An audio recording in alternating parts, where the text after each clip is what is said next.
Hello and how yins doing? My name is Lucas Coons and welcome back to Two Jagoffs. And in today's episode, we're going to change it up a bit. Because some of you may remember, we talked about an episode where, I take over. And I can pretty much do anything I like. Now I can bring on who I want. I can do any game show questions I want. Maybe even bring in some new game shows if I want. And we haven't seen that before. We haven't done anything like this before. So before we get far into this, let's bring on a very familiar face. And I've been thinking very hard about who it should be. And it should probably be Pittsburgh's favorite Jagoff. That's right, ladies and gentlemen. Please welcome our very own Austin. Austin, how you doing, my friend? I'm doing great. Thank you so much for bringing me back on my podcast, Lucas. I truly appreciate it. Anytime, man. Anytime. So, it's been a while. We've had a lot of things going on recently. A lot of interviews going up. Mainly you. You've been locking me in the basement during those. But today I finally got to lock you in the basement until today and bring you on as my special guest. But what you been up to lately? Well, outside of us doing our very special interviews, shout out to both Rob King and Bill Hillgrove for coming on the last couple weeks. I've been very busy calling games actually with Point Park. This past Saturday, I called Point Park's Senior Day doubleheader against Salem. Yesterday, I was actually in Wheeling, West Virginia for the Mountain East Conference tournament, where Point Park represented Point Park University with the 10th seed. Those games are up, and I have video packages of me calling those games on Facebook and Instagram. But outside of that, I've been just trying to rock with my shows. I got my radio show later tonight. I have this podcast as well. We got another interview this upcoming Sunday. Steel City Commuters, Inside the Ring. You know how it is, Lucas. Content. So I'm very blessed to be here as always. Yeah. Yeah? Yeah. Okay, LA Knight. Yeah. Yeah. Speaking of that, Elimination Chamber. Yes. Just happened. It did happen. Give us the rundown on that. The Elimination Chamber was spectacular. That, of course, took place this past Saturday as well. Funny story about that. I actually, as soon as the game concluded at CCAC between Point Park and Salem, I got in the car and took a 15-minute car ride over to my Uncle Johnny's house, shout out to Cupcake, and we watched the Elimination Chamber. We had Papa John's stuffed crust pizza and a whole six-pack of Coke. He had Diet Coke, I had regular Coke, and we watched it from start to finish. It was a great pay-per-view. John Cena turned heel in 2025, aligning himself with the final boss, the People's Champ, the Brahma Bull, The Rock, turning heel on Cody Rhodes, who told The Rock to go F himself, which was absolutely shocking to hear on a pay-per-view in 2025. We have a new Women's Elimination Chamber winner. Jade Cargill is back. Randy Orton's back. It's officially WrestleMania season, Lucas. I'm excited. I did a full rundown, actually, on my other podcast, Inside the Ring, for more in-depth analysis. But if you want my overall opinion on this pay-per-view, it was the best so far this year. It topped the Rumble, in my opinion.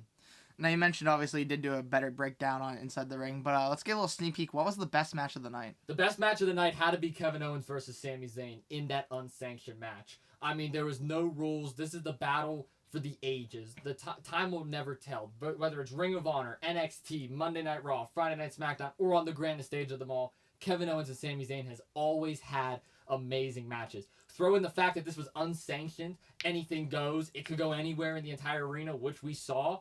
It was truly spectacular. We saw a barbed wire chair, multiple tables were broken, KO was going crazy, Sami Zayn was reaching into that deep place that we haven't seen in a very long time to bring out this aggression that we haven't seen in Sami Zayn in, honestly, years.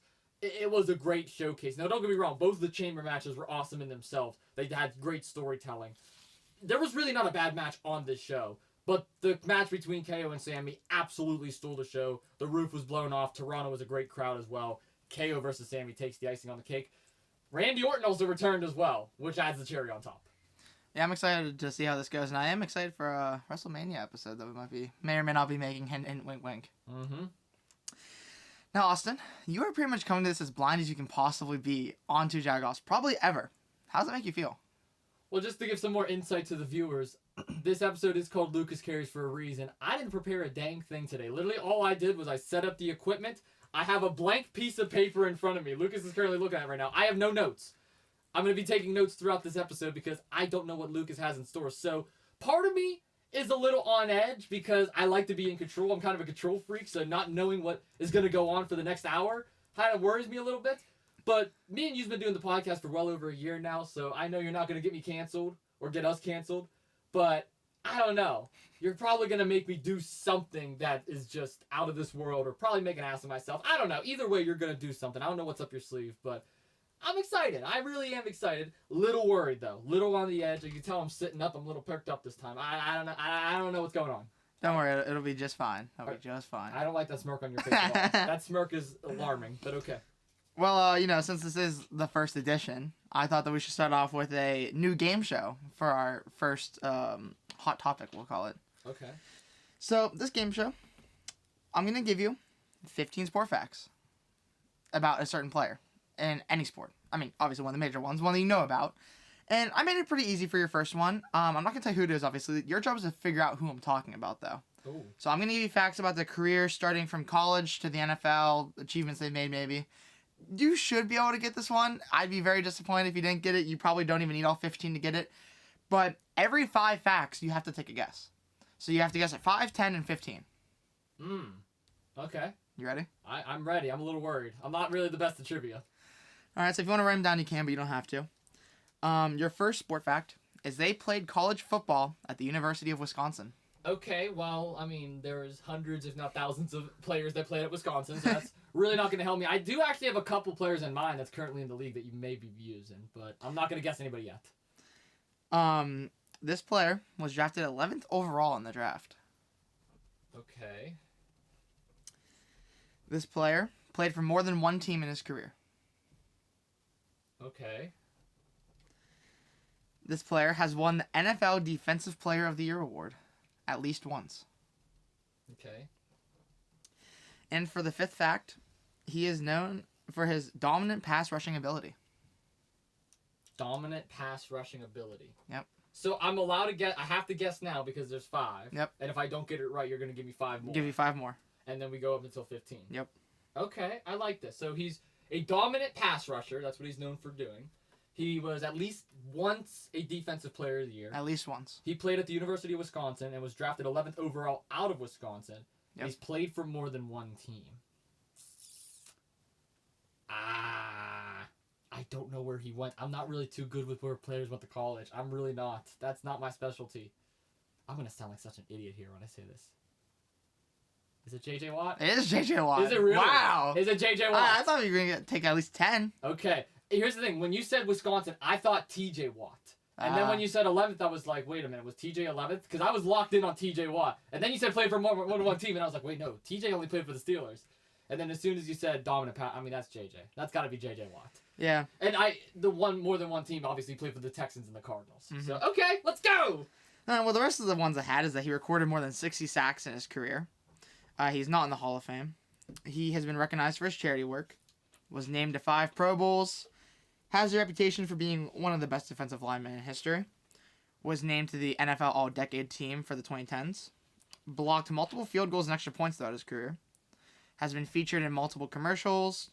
Started his career as a defensive end and originally played tight end before switching to the defense in college. I probably would have got it at the 15 mark. If I was hoping you would have got it at the 10 mark, but I had... That's what I meant, the 10 mark. I'm sorry, the 10 mark. Yeah. 10 mark.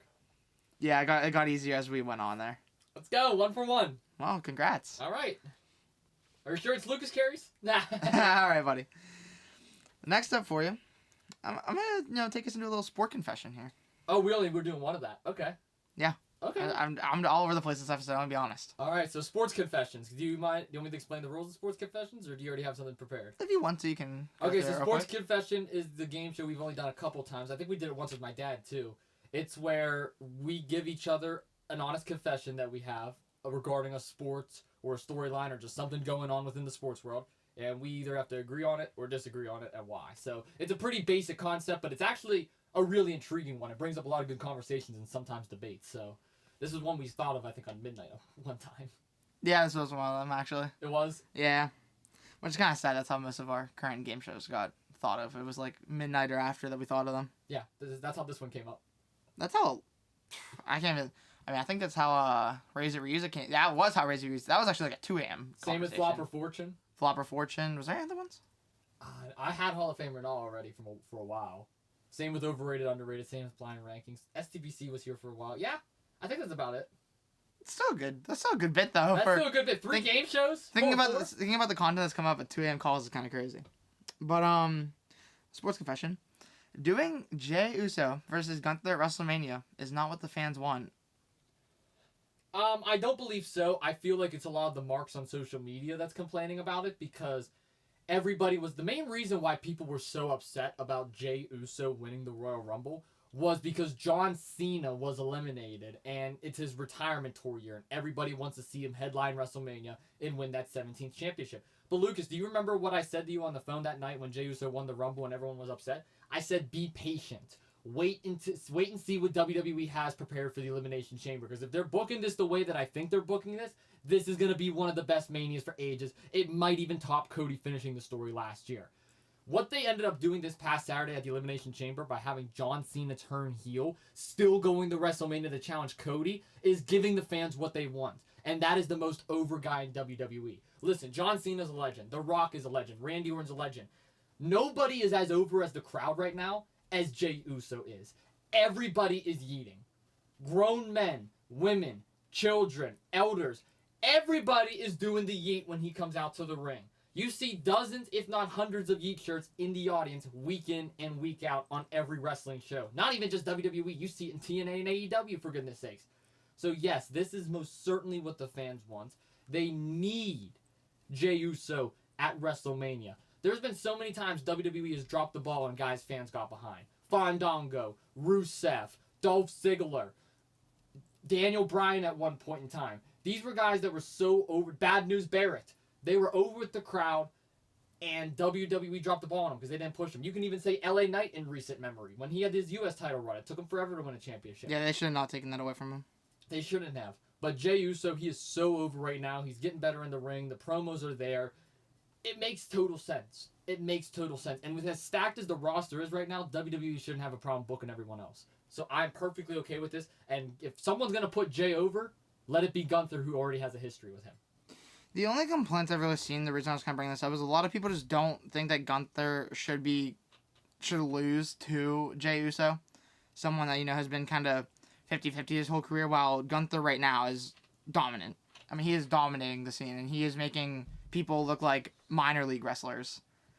And you almost can't let Gunther win now, or else what's the point of letting Jey Uso win? Exactly, but that's the reason. Jey Uso is basically guaranteed winning this match. That's the thing. That's why I'm okay with Gunther losing this match, because it's not like Gunther's going to take a hit to his career if he loses. The last 3 times Jey and Gunther met in the ring, Gunther squashed him all 3 times.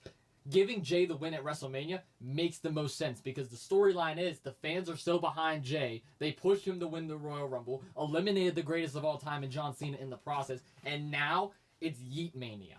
Everyone is behind Jey Uso. Everybody wants him to win. The support of the WWE Universe is what's going to catapult Jey Uso to success, to the top of the mountain, and dethrone the ring general to become the World Heavyweight Champion. I'm very much excited for it. Jey Uso has all the momentum in the world, and guess what? Gunther drops the title to Jey Uso. That gives him a chance to go on to bigger and better things as well. Cough, cough, possibly the WWE Championship. All right. I like the wrestling to start off. I mean, I know this is Lucas Carey's, but we're doing a lot of stuff that's kind of my cup of tea right now. So this is... Well, I just got to bring up some topics that we talk about a lot here. Absolutely. Now, and I will say this, I might have worded it wrong. I do have more of the unknown athlete games. There's just not yet. They'll come up later. Okay. Down the line. But I want to take a trip back in memory lane real quick. A lot's happened since I've been on Two Jagoffs. A lot has happened. I mean, we've had over 3,000 listeners. We have, Really?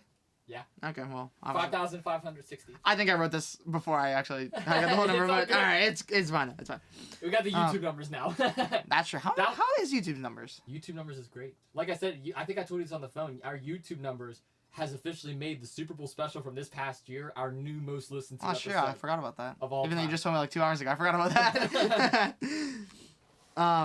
That's a pretty cool stat though to bring up. You know, we have a new number 1 listened episode. It's not episode 1. It's not the first Super Bowl special, which we didn't think we were gonna beat, to be honest. No, we beat it though. We shattered it actually.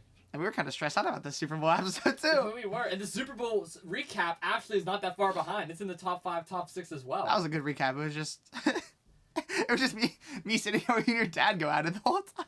Which I was in his defense, by the way, but it's okay. Yeah, you were in his defense, and you guys were still fighting. And I love you, Dad. Flying out the window. He'll be on next week. He has a lot to say to you. He's upset with you right now. He's not. I know, he kept calling me out in the Mom versus Dad episode. I know. I was like, what did I do? He said I'm scared. I've been here more than he's been recently. I don't see Austin's dad carries. Yeah. I hope he's listening. He probably is. He probably is. You're screwed. I'm probably getting punched in the face for that one. You're probably getting put through the table next week. I'm probably getting thrown out the window with you. It doesn't matter if it's Lucas Carries or Ask Austin anything. My dad's gonna come on and put both of us through a table. Social medias, even though I have to deal with you, they have gotten better. I don't have to see that ugly computer screen every week anymore. Thank you for running. A whole new perspective got brought on. This is kind of like me and your dad that brought this, not just me necessarily, but the debating. Yeah, both of you have done a great job with that. Yeah, Super Bowl recap. Okay, I thought you said you want to go down memory lane. This feels like more an intervention. What's wrong with you? Shut up.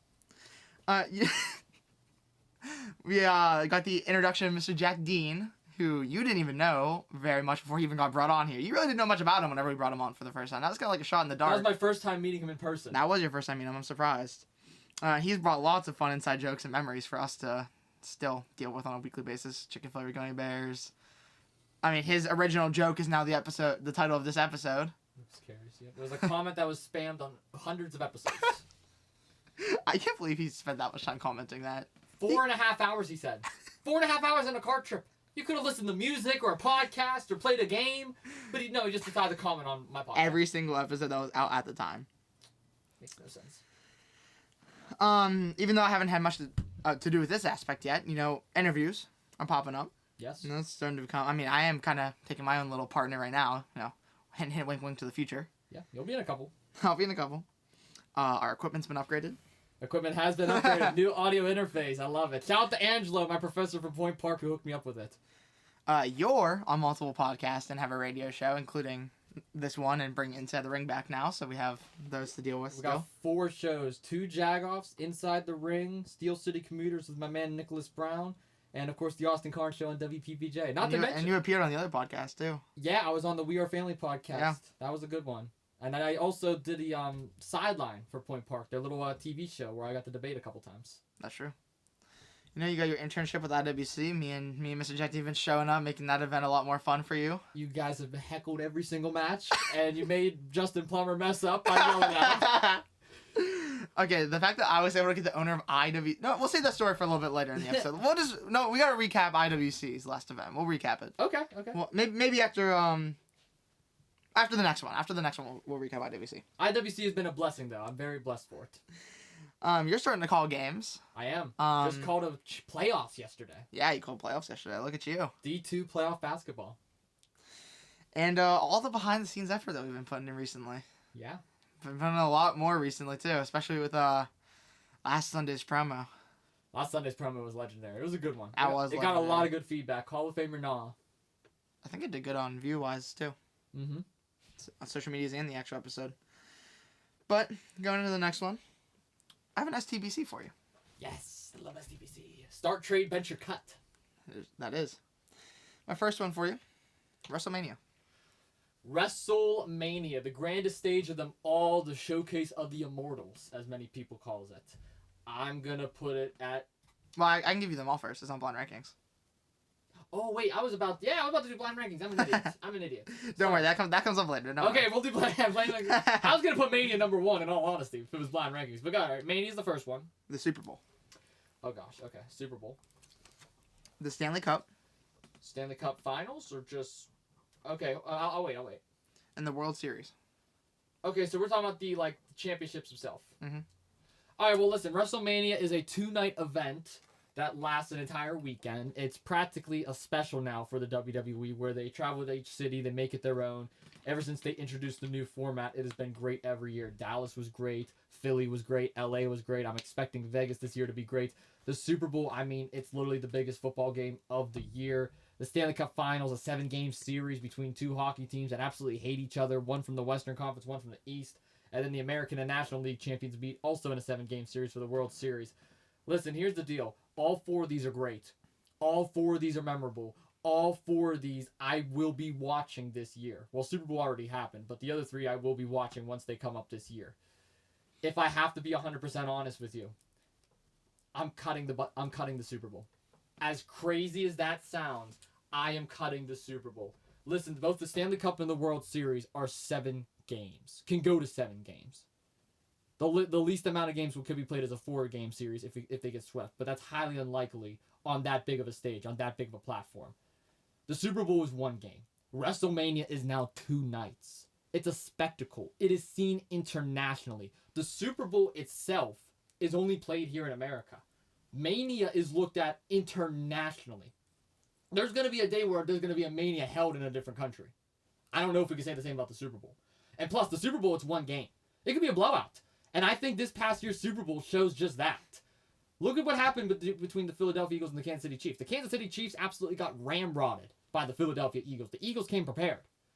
You're telling me you would rather watch that than a 2-night event of the best athletes in the world competing for championships and facing off in these amazing storylines? You're telling me you'd rather watch that over a 7-game World Series, a 7-game Stanley Cup final series? I don't think that. I can't let my football bias get in the way here. Super Bowl is going to get cut.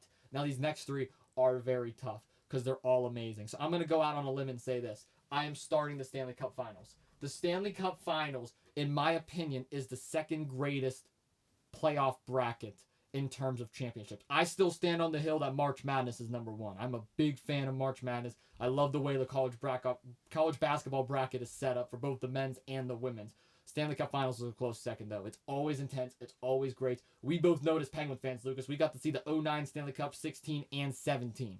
Every single one of them was incredible. If we were alive for the 90s ones as well, 92, 93, we would have easily been able to say those were legendary. I got to start the Stanley Cup. World Series of Mania is tough. It's really tough. But coming from what's going on in baseball right now, it's obvious that the teams that make the World Series are the teams that spend the most amount of money. And that's unfair, in my opinion, to the rest of the league. So with that being said, I'm trading away the World Series, and I am benching WrestleMania. WrestleMania is a great event. I still got to keep it up there because of my WWE bias, but I'm not going to discredit the World Series at all. They bring amazing games. But come on, we had the Dodgers and Yankees last year. You're telling me the 2 most expensive franchises, 2 of the best in all of sports, was in the World Series? Catch me or break. It should have been some other team. So I'm officially starting the Stanley Cup Finals. I am benching WrestleMania, trading away the World Series, and cutting the Super Bowl. I should have the same exact list as you. Really? Yeah. Let's go. Yeah, I mean, the Stanley Cup, I mean, in my opinion, it's the best. It's just, it's insane. I love the 7-game series. You know, I love that, like, a team can get blown out game 1 and then win, like, the next 4, really. Like, I mean, it's just insane. If the Super Bowl did something like that, the Super Bowl might be my favorite. But the Super Bowl's like, if one team plays bad for 1 night, it's just gone. Which, I mean, the Chiefs did this year. They kind of proved that aspect. If they had another game, if it was like a 3-game series, a 4-game series, they're not getting blown out like that all those games. But, no, so in my opinion, the Super Bowl is just the worst one out of the 4. Stanley Cup's my favorite, personally, out of these ones. WrestleMania, I benched it just because I like the 2-night event. It was also one of my favorite things growing up as a child. I actually liked that more than I liked football in general. So I kind of grew up, you know, always trying to figure out who was winning what and trying to make sure I could watch that. And the World Series, I don't really watch it, to be honest. I probably watch it about as much as I watch the Pirates play in general, which is not very much anymore. But, I mean, you get to see 2 of the quote-unquote best teams go at it. So, I'll trade that one away. All right, well. That's a good one. Let's give our IWC recap. Okay, IWC. It was a good match. It was good matches. Some good matches. You talking about from the most recent show? The most recent one. IWC Civil War. Where I made a plumber screw up. I can't exactly say what is going on here right now with IWC, like what I told you afterwards, because I don't exactly know if I'm allowed to spread that information yet. But let's just say I'm getting a little more involved with the company down the line. That's all I'm gonna say. I know what you're talking about. I'm getting a little more involved. I'm gonna try and branch off a little bit, but I will say what I did at the most recent show. I actually was working camera 1. So IWC, they're a 3-camera setup. They got 2 at ringside and 1 up on top on the mezzanine, and that's like the easy. Well, technically they have 5 cams if you're counting the hard cam and the gorilla cam, but 3 of them are stationed. 3 of them are held by people, and I was up top doing cam 1 the whole time, and it's pretty cool knowing that WWE ID actually used footage from a match that I was on one of the cameras for. I thought that was so dope because that's footage that's going to be there forever and maybe used down the line when these superstars actually make it to the WWE. It's pretty cool that Triple H heard me scream at Sam. And Triple H probably heard you scream at Sam Holloway, which, by the way, is a great guy. I accidentally hit him with the door, but he's a great guy. I mean, it was his fault. He was sitting there outside the door on his phone, and I swung the door open, and I hit him. He said, "Ah!" I'm like, "My bad, Sam, my bad." And he's like, "You're good," and I dabbed him up. I'm like, and I walk away. I'm like, "What? Why the hell are you sitting there by the damn door?" I couldn't see him. And then I almost ran the Duke Davis downstairs because I was looking back at Sam shaking my head, and then I ran the Duke, and I'm like, "Oh, that's the last man I want to run into." Oh my goodness, Duke Davis? Are you kidding me? You like bounce backwards. Dude, his hand is bigger than the size of my head. Are you kidding me? Duke's a beast. He's a I loved it. And then your boy Gannon. Gannon was in the main event. He was that was just a beatdown match. That was sad. That was sad to watch. Big time Bill Collier. Longest reigning IWC World Champion. Gannon technically won, but the ref there sucks. The refs there suck. Hey, don't rip on my man Nick Brown. One of the And refs. Nick actually had a botch. Nick Brown? Yeah, Really? he botched I think twice that match or that night. He I don't even think it was the Gannon match necessarily, but he was like doing the count, and it was supposed to be like a kick out, but he was counting too fast, so it should have been 3, and the guy still hasn't I kicked did out see yet, that. and he like lifted his hand. I'm like, he didn't even kick out yet. Like that was a pretty bad botch. He did that twice actually throughout the night. Oh, not Nick. Come on, man. And the guys in front of me were definitely getting him on him for that. I didn't really care because I mean it was like a 1 second delay. Oh, big deal. But like Big deal. the guys in front of me were not letting that slide. I They were put- yelling at him the whole night, and his shoe got untied at one point. The guys in front of me were not letting that go either. Those guys are crazy in front of me. Oh my god, they got on him for like the littlest little things. I know, being a fan and then transitioning into like actually working for them is a weird place to be in. I'm blessed and honored to do it, so thank you to everyone Jeremy, Justin, everyone that's allowed me to do the stuff there. But I'll tell you right now, Lucas, oh my goodness, Andrew Palace at the most recent show before Civil War, his shoulder nearly popped out of place. Oh, it did pop out of place, excuse me. And I got to run into him backstage, and I was asking if he was okay, and he was like, and he remembered me and everything, and he was like, "Hey, it's good to see you," and he was showing everyone his shoulder, and he was upset that he couldn't lift weights. I'm like, "Dude, why are you lifting weights?" I was like, "Your shoulder has popped out of place. You have surgery in a couple weeks. What's wrong with you?" But that just shows you the fighting spirit with a lot of these guys. Like, a lot of these guys are laying it out there every night, week in, week out, day in, day out, and props to Palace, prayers to Palace. It was so funny when Palace came out at the last show because he was like, "Oh, you know, I've been talking with my family, and they don't want me to wrestle. And my doctors don't want me to wrestle anymore, and I don't think it's a good idea. But I don't care what they think. I'm wrestling." I was like, "All right." I'm like, "All right, Palace, let's go. Turn me up." And Jock Sampson sitting there chugging a fireball. He checked like 7 fireballs. The people at the ringside kept throwing up to him. The one lady at ringside that was in front of me had like a bag of fireball. Like she just kept pulling them out and giving them to all the fans stuff. I was like, "Yo, hit me with one." I'm kidding. Hit me with one. Toss me up to the mezzanine so I can have them on the cam. I could probably throw that high to you. He offered me bourbon backstage. He spilled it everywhere. He spilled it all next to the equipment, and I'm looking at him. I'm like, "Jock." No, funny story about Jock Sampson, the co-owner of IWC. He came up to me and he was like, "What's your name?" He's like, I think I terrified you," because he has a southern accent. And I was like, "My name's Austin Carnes." He's like, "Austin, nice to meet you. I'm gonna call you Ted." So the rest of the show, he just called me Ted. And Jeremy's like, "Did you talk to Jock?" And I was like, "Yeah, he's calling me Ted." And he's like, "What?" I'm like, "Yeah." And now your name on Instagram is Ted for me. Yeah, thanks, Lucas. My name's Ted now. Thank you very much. Like Teddy Roosevelt, another president. Is that what you're going to call me next? First was JFK. Of course, Mr. President over here, Mr. Professor over here, Mr. History Nerd over here is talking about presidents. Listen, just because this is Lucas Carries doesn't give you the right to be a bully, okay? Just because this is Lucas Carries doesn't give you the right to pick on me. I liked it earlier when you were bringing up all the accomplishments that I had. Now you're over here calling me presidents. Yeah, I gave you the good, and I'm going to give you the bad. Okay.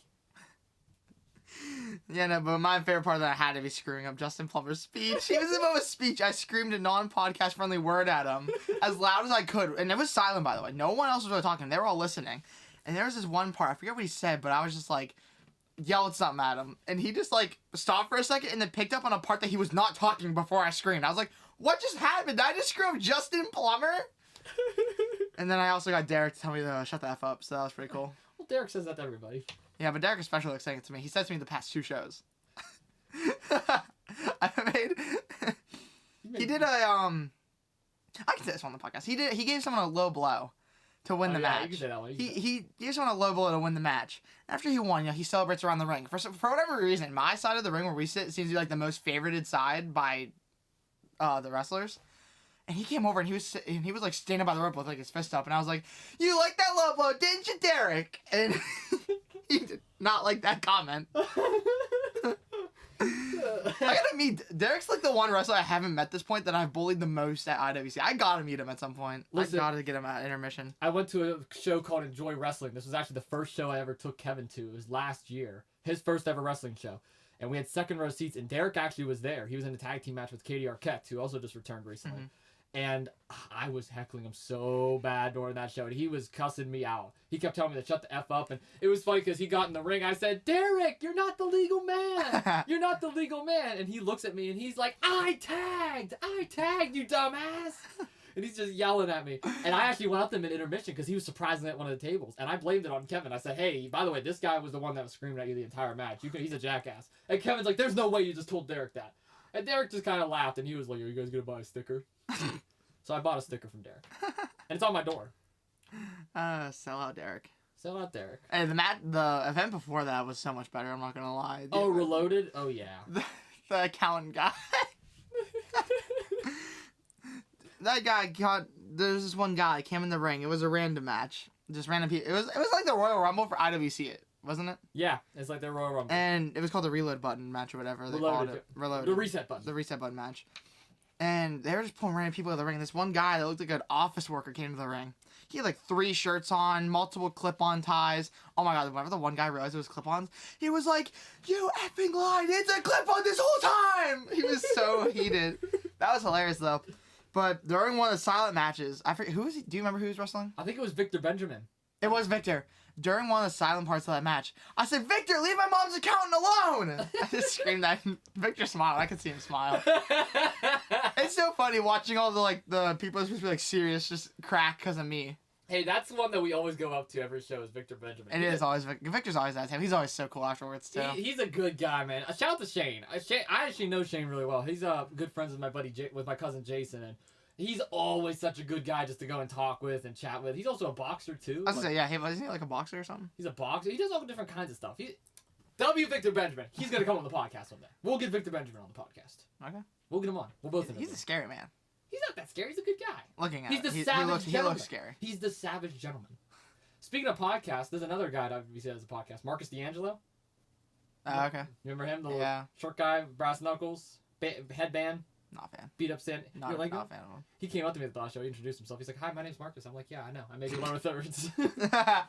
But Marcus D'Angelo, he's actually a good guy. He actually came up to me and he was like, "Hey, how's it going, man?" And it's so funny when they announce him coming out to the ring. They say award-winning podcaster, and I'm like, "You're not the only podcaster here at the IWC. There's a new podcaster that's at the IWC. Maybe we should have 2 Jagoffs versus whatever his podcast is called." Is our podcast better?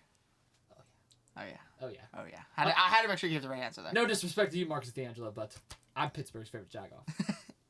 And he's Pittsburgh's least favorite IWC wrestler. No, I'm kidding. I'm kidding. Damn, Marcus! I'm gonna clip this whole little IWC. No, that's definitely Jamie though. Oh, Jamie. I hate Jamie so much. Why do you hate Jamie? The Hammer Lord. Jamie gets on my nerves.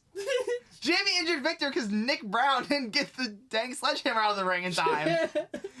He just let it sit there and Victor got thrown. His ankle hit the sledgehammer. It did. It was all wrapped up when we went and saw him. I know. He was like, yeah. Another botch by Nick Brown. You're picking beefs with everyone. No, Jamie Jameson, though. I mean, I'm not going to lie. I know he's a heel and you're not supposed to like him, but he's an interesting guy. He's a good character. I like Jamie. I actually yelled at Jamie. I said, you make Derek look like a good wrestler. No. What about Derek's tag team partner, Wes Barkley? Wes. That's the one that we've been calling the Home Alone guy. Yeah. What's his name? Favre? Favre, yes. Dude, oh my god. He shook his head because me and Jack kept screaming, Favre! He kept screaming that. He kept shaking his head. Did you know he was just on WWE recently? Really? When Tozawa got beat by Gunther and they showed the backstage clip of him getting checked on by the doctor. Oh yeah, he was on like this guard. He was the doctor. Oh, he was the doctor. Wes was the doctor. Because they were in Cincinnati. He's from Cleveland, so it's not that far of a drive. And then what's Jamie's partner? Xander? Xander. Oh, I got on his nerves. Oh my god. He actually yelled at Jack. He said nice haircut to Jack whenever Jack had the hat on with the orange hair. And I kept yelling at him. I said, hey, you let Cowpoke get more wrestling matches than you. And he did not like that comment. Oh my lord. Yo, Cowpoke Paul's crazy. And then Jack actually got yelled at twice that night. He got yelled at by another guy because someone was on the top turnbuckle on our side. Jack literally said, don't fall. That's all he said was don't fall. And the guy goes, shut up, you're in second row, not first. And I was like, what? Jack got called poor. I mean, it's Mr. Jack Dean. Do you really blame him? I would have said the same thing. If I'm on the top that guy, whenever he was wrestling later on, he botched me and I said, this is why you're not in the WWE. So I jabbed back at him. Oh. Gotta have Mr. Jack Dean's back. I had to have his back, bro. Come on, now that's Mr. Jack Dean right there. Oh, There's also Nystrom, and there's Elijah D. There's a lot of wrestlers. Nystrom was nice that match. That was a nice match for him. Nystrom was good. Here's the thing with Nystrom. Nice for Nystrom. Nice for Nystrom. Zach Nystrom. He got a nice mustache. Yeah, and he has a nice run on the top behind you. Camera's like, why is Nystrom up with Austin? I know. I'm sitting up there recording, and all I feel is footsteps. Like the whole mezzanine is shaking. I'm like, what is going on? I look to my left. I see Nystrom running full speed ahead at me. I'm like, why is Zach Nystrom running at me? Remember if I drop kicked you off the top? Oh my gosh! Could you imagine? Awesome balls. Boom. You guys were heckling me so bad during that show. Jack was staring at you over 90% of the show. I don't even know how he was able to heckle the wrestlers to know what was going on because he was staring at you so much. Every time I looked over, he's like, I'm glad I'm the star of the show. He kept waiting. He kept going, hi, Austin. Hi. I was like, he can't hear you. He can't hear. I could hear you though yelling at the wrestlers. I could hear you. This is like the first day I have my full voice back, by the way, and I'm wasting it on here now. I'm not wasting it. You know what's crazy? I don't even know how I have my voice right now after all the games I've called and all the shows I've been on. Like, literally, all last week, didn't have my voice still. Mm-hmm. It was bad. It was bad. I mean, it was good. It was a good reason not to have my voice. Here's a funny thing, too. So since I'm doing this for an internship, I was, when I was up there at the top, after the show was over, shout out to my man Jeremy. He's the one that's hooking me up with this. He's like the lead video production guy for IWC. He does 2-to-1 media. And afterwards, he was paying like all the other cameramen. He was like, because obviously they're doing this for like a job. And he looks at me and he pulls out his wallet and he goes, college credits. Here's your college credits. And I thought that was hilarious. And Jeremy, he's such a good guy. He takes really good care of me. And I'll be honest with you, man. I am learning so much from IWC than I am at Point Park. I'm not, and this is no disrespect to Point Park, because you know my feelings for Point Park University. I love them to death. They have done so much for me. I mean, look at all this stuff that we have right now. This wouldn't be possible without the people I've met at Point Park. Most of it would be. I mean, most of this we built from the ground up for ourselves. But Jeremy, I mean, he's teaching me on Adobe, After Effects, Premiere, Photo, like a lot of the stuff, like editing-wise, pre-production, post-production, and the actual production side of things. I'm learning from him, because most of the stuff I'm doing at Point Park is I'm on camera. Mm-hmm. Here at IWC, I'm behind the camera. Now, can I maybe get on camera one day? We'll just have to wait and see. I hope you become someone that's actually notable to the crowd so I can start a chant with your name. Should Pittsburgh's favorite Jagoff get in a ring and cut a promo? Is that what you're saying, Lucas Coons? Hey, me and you seem to have a retirement match. Tell IWC you have a friend that is willing to sign a contract to take all the bumps. I will not sue if I get injured in that ring. IWC, I will take any bump that doesn't include thumbtacks. I'm not taking a thumbtack bump. I'll go through a table. You can hit me with a chair. Let me and you write the script to the match also. Deal. We'll be our own producers. Hey, I would sign a contract saying I won't sue if I get injured. I won't sue him either. I might sue you if you put me through a table too hard. I might sue you. I'll sue you. I'll sue you. I'll sue you. I'll sue you. Plumber Bucket. In the script, wrestling buddies can come if needed. Oh my lord. Can you imagine if we lose stuffed animals in the middle of an IWC ring with the whole crowd there? What just happened? I feel like the crowd would put the stuffed animals over. I feel like they would. They would be You have like a stuffed animal like John Cena, like, go John, go! We let John Cena pick us up and put us to a table. Yo. That would be crazy though. That would be crazy if me and you could wrestle in an IWC ring. That'd be crazy. Bucket Plumber. Bucket. Plum nuts. Oh, don't call him that. I mean, Jock called him it. So. Yeah, Jock did call him it.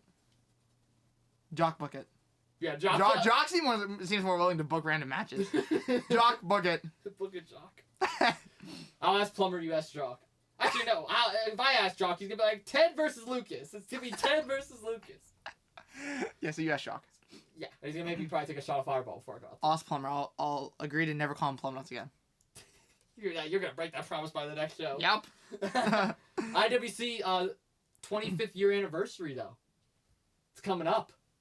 It's March 22nd. That's the next big pay-per-view that they have. Hopefully I'll be there. I think I'll be there. I'll be there. Mr. Jack Dean, I think he'll be there as well. I don't quite know what I'm doing for it yet, but I'm expecting a big show. It's going to be nice. To all the two Jagoff fans that have not shown up yet, we'll be there. You should come show up. Yeah, fans, show up to IWC. Pittsburgh's favorite Jagoff. Especially our fan in India. He should travel to come see us. Yeah, book a first-class flight. Do we have any other... how many, foreign countries do we have? 7 or 8. I know there's Portugal, there's Germany. Portugal friend, get here. Germany Russia, friends, get here. Russia friends, get here. UK friends, get here. Canada friend, get here. Yep. I don't know what else. I have to look at the numbers, but... All of those friends, you better come see the show. And come dab up me, Mr. Jack Dean, and Mr. Austin over here. Mr. Austin, that's Mr. Austin. Or Ted. Or Ted. Or JFK, or Professor Carringer, or... Okay, stop bullying me now!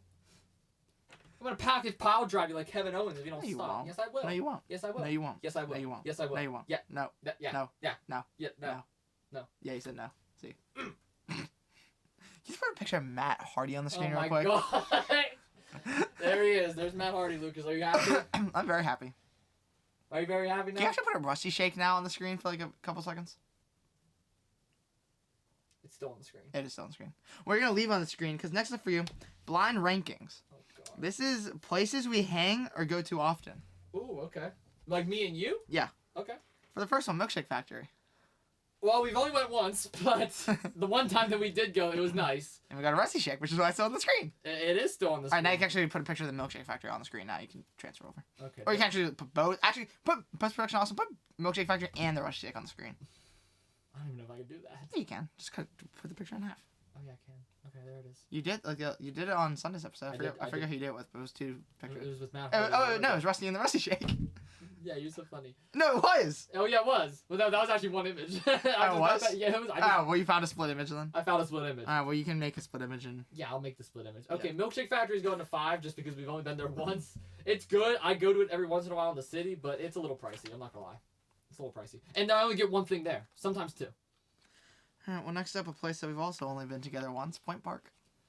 I mean, that's my school right there. I love Point Park University, but in terms of We had a pretty good day there. we plan on going again. Yeah, we did. We had a really good day. The only time the city actually smelled good was when you were there. It smelled amazing. My aura. It was your aura. I'm gonna put it number 3. I feel like Point Park going middle of the road is fair.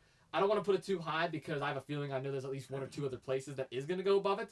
But I also don't want to put it number 4 just in case you give me some like random place that like I forget we've been to. But Point Park was good. If you're forgetting what it was, you came when you were on the radio show. I was on the radio show for And, the first time. You're gonna come down there again actually soon to shoot I 2 hope. jagoffs down there. Yeah. So I'm excited for it.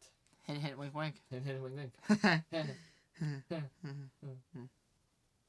Next up for you, Gecko. Get Go. I mean, I'm actually gonna put this 4. Don't get me wrong. I love Get Go and I love our inside jokes there, getting our little brownies that we always get. But the thing is with Get Go, there's another gas station that is much superior, and I think you know which one I'm talking about, and that one's gonna go higher later on. So Get Go's going to 4. Sheets. There it is, Sheets. Sheets is number 1. That's our go-to spot now. It's our hot spot. We get food, we get drinks, we get everything. Shout out to Sheets. I love it. It's number 1. What do you have left open? Number 2. You actually have a perfect list or close to it. Okay. The studio, where we are right now. Oh, the studio is number 2. Okay, I'm gonna switch things over. All right, so my current order is Sheets 1, Studio 2, Point Park 3, Gecko 4, Milkshake Factory 5. Honestly, just switch Sheets in the studio and we're good to go. Don't get me wrong, I love going to Sheets with you, but in the studio, this is where the magic happens. This is where we make some of the best content we've ever made.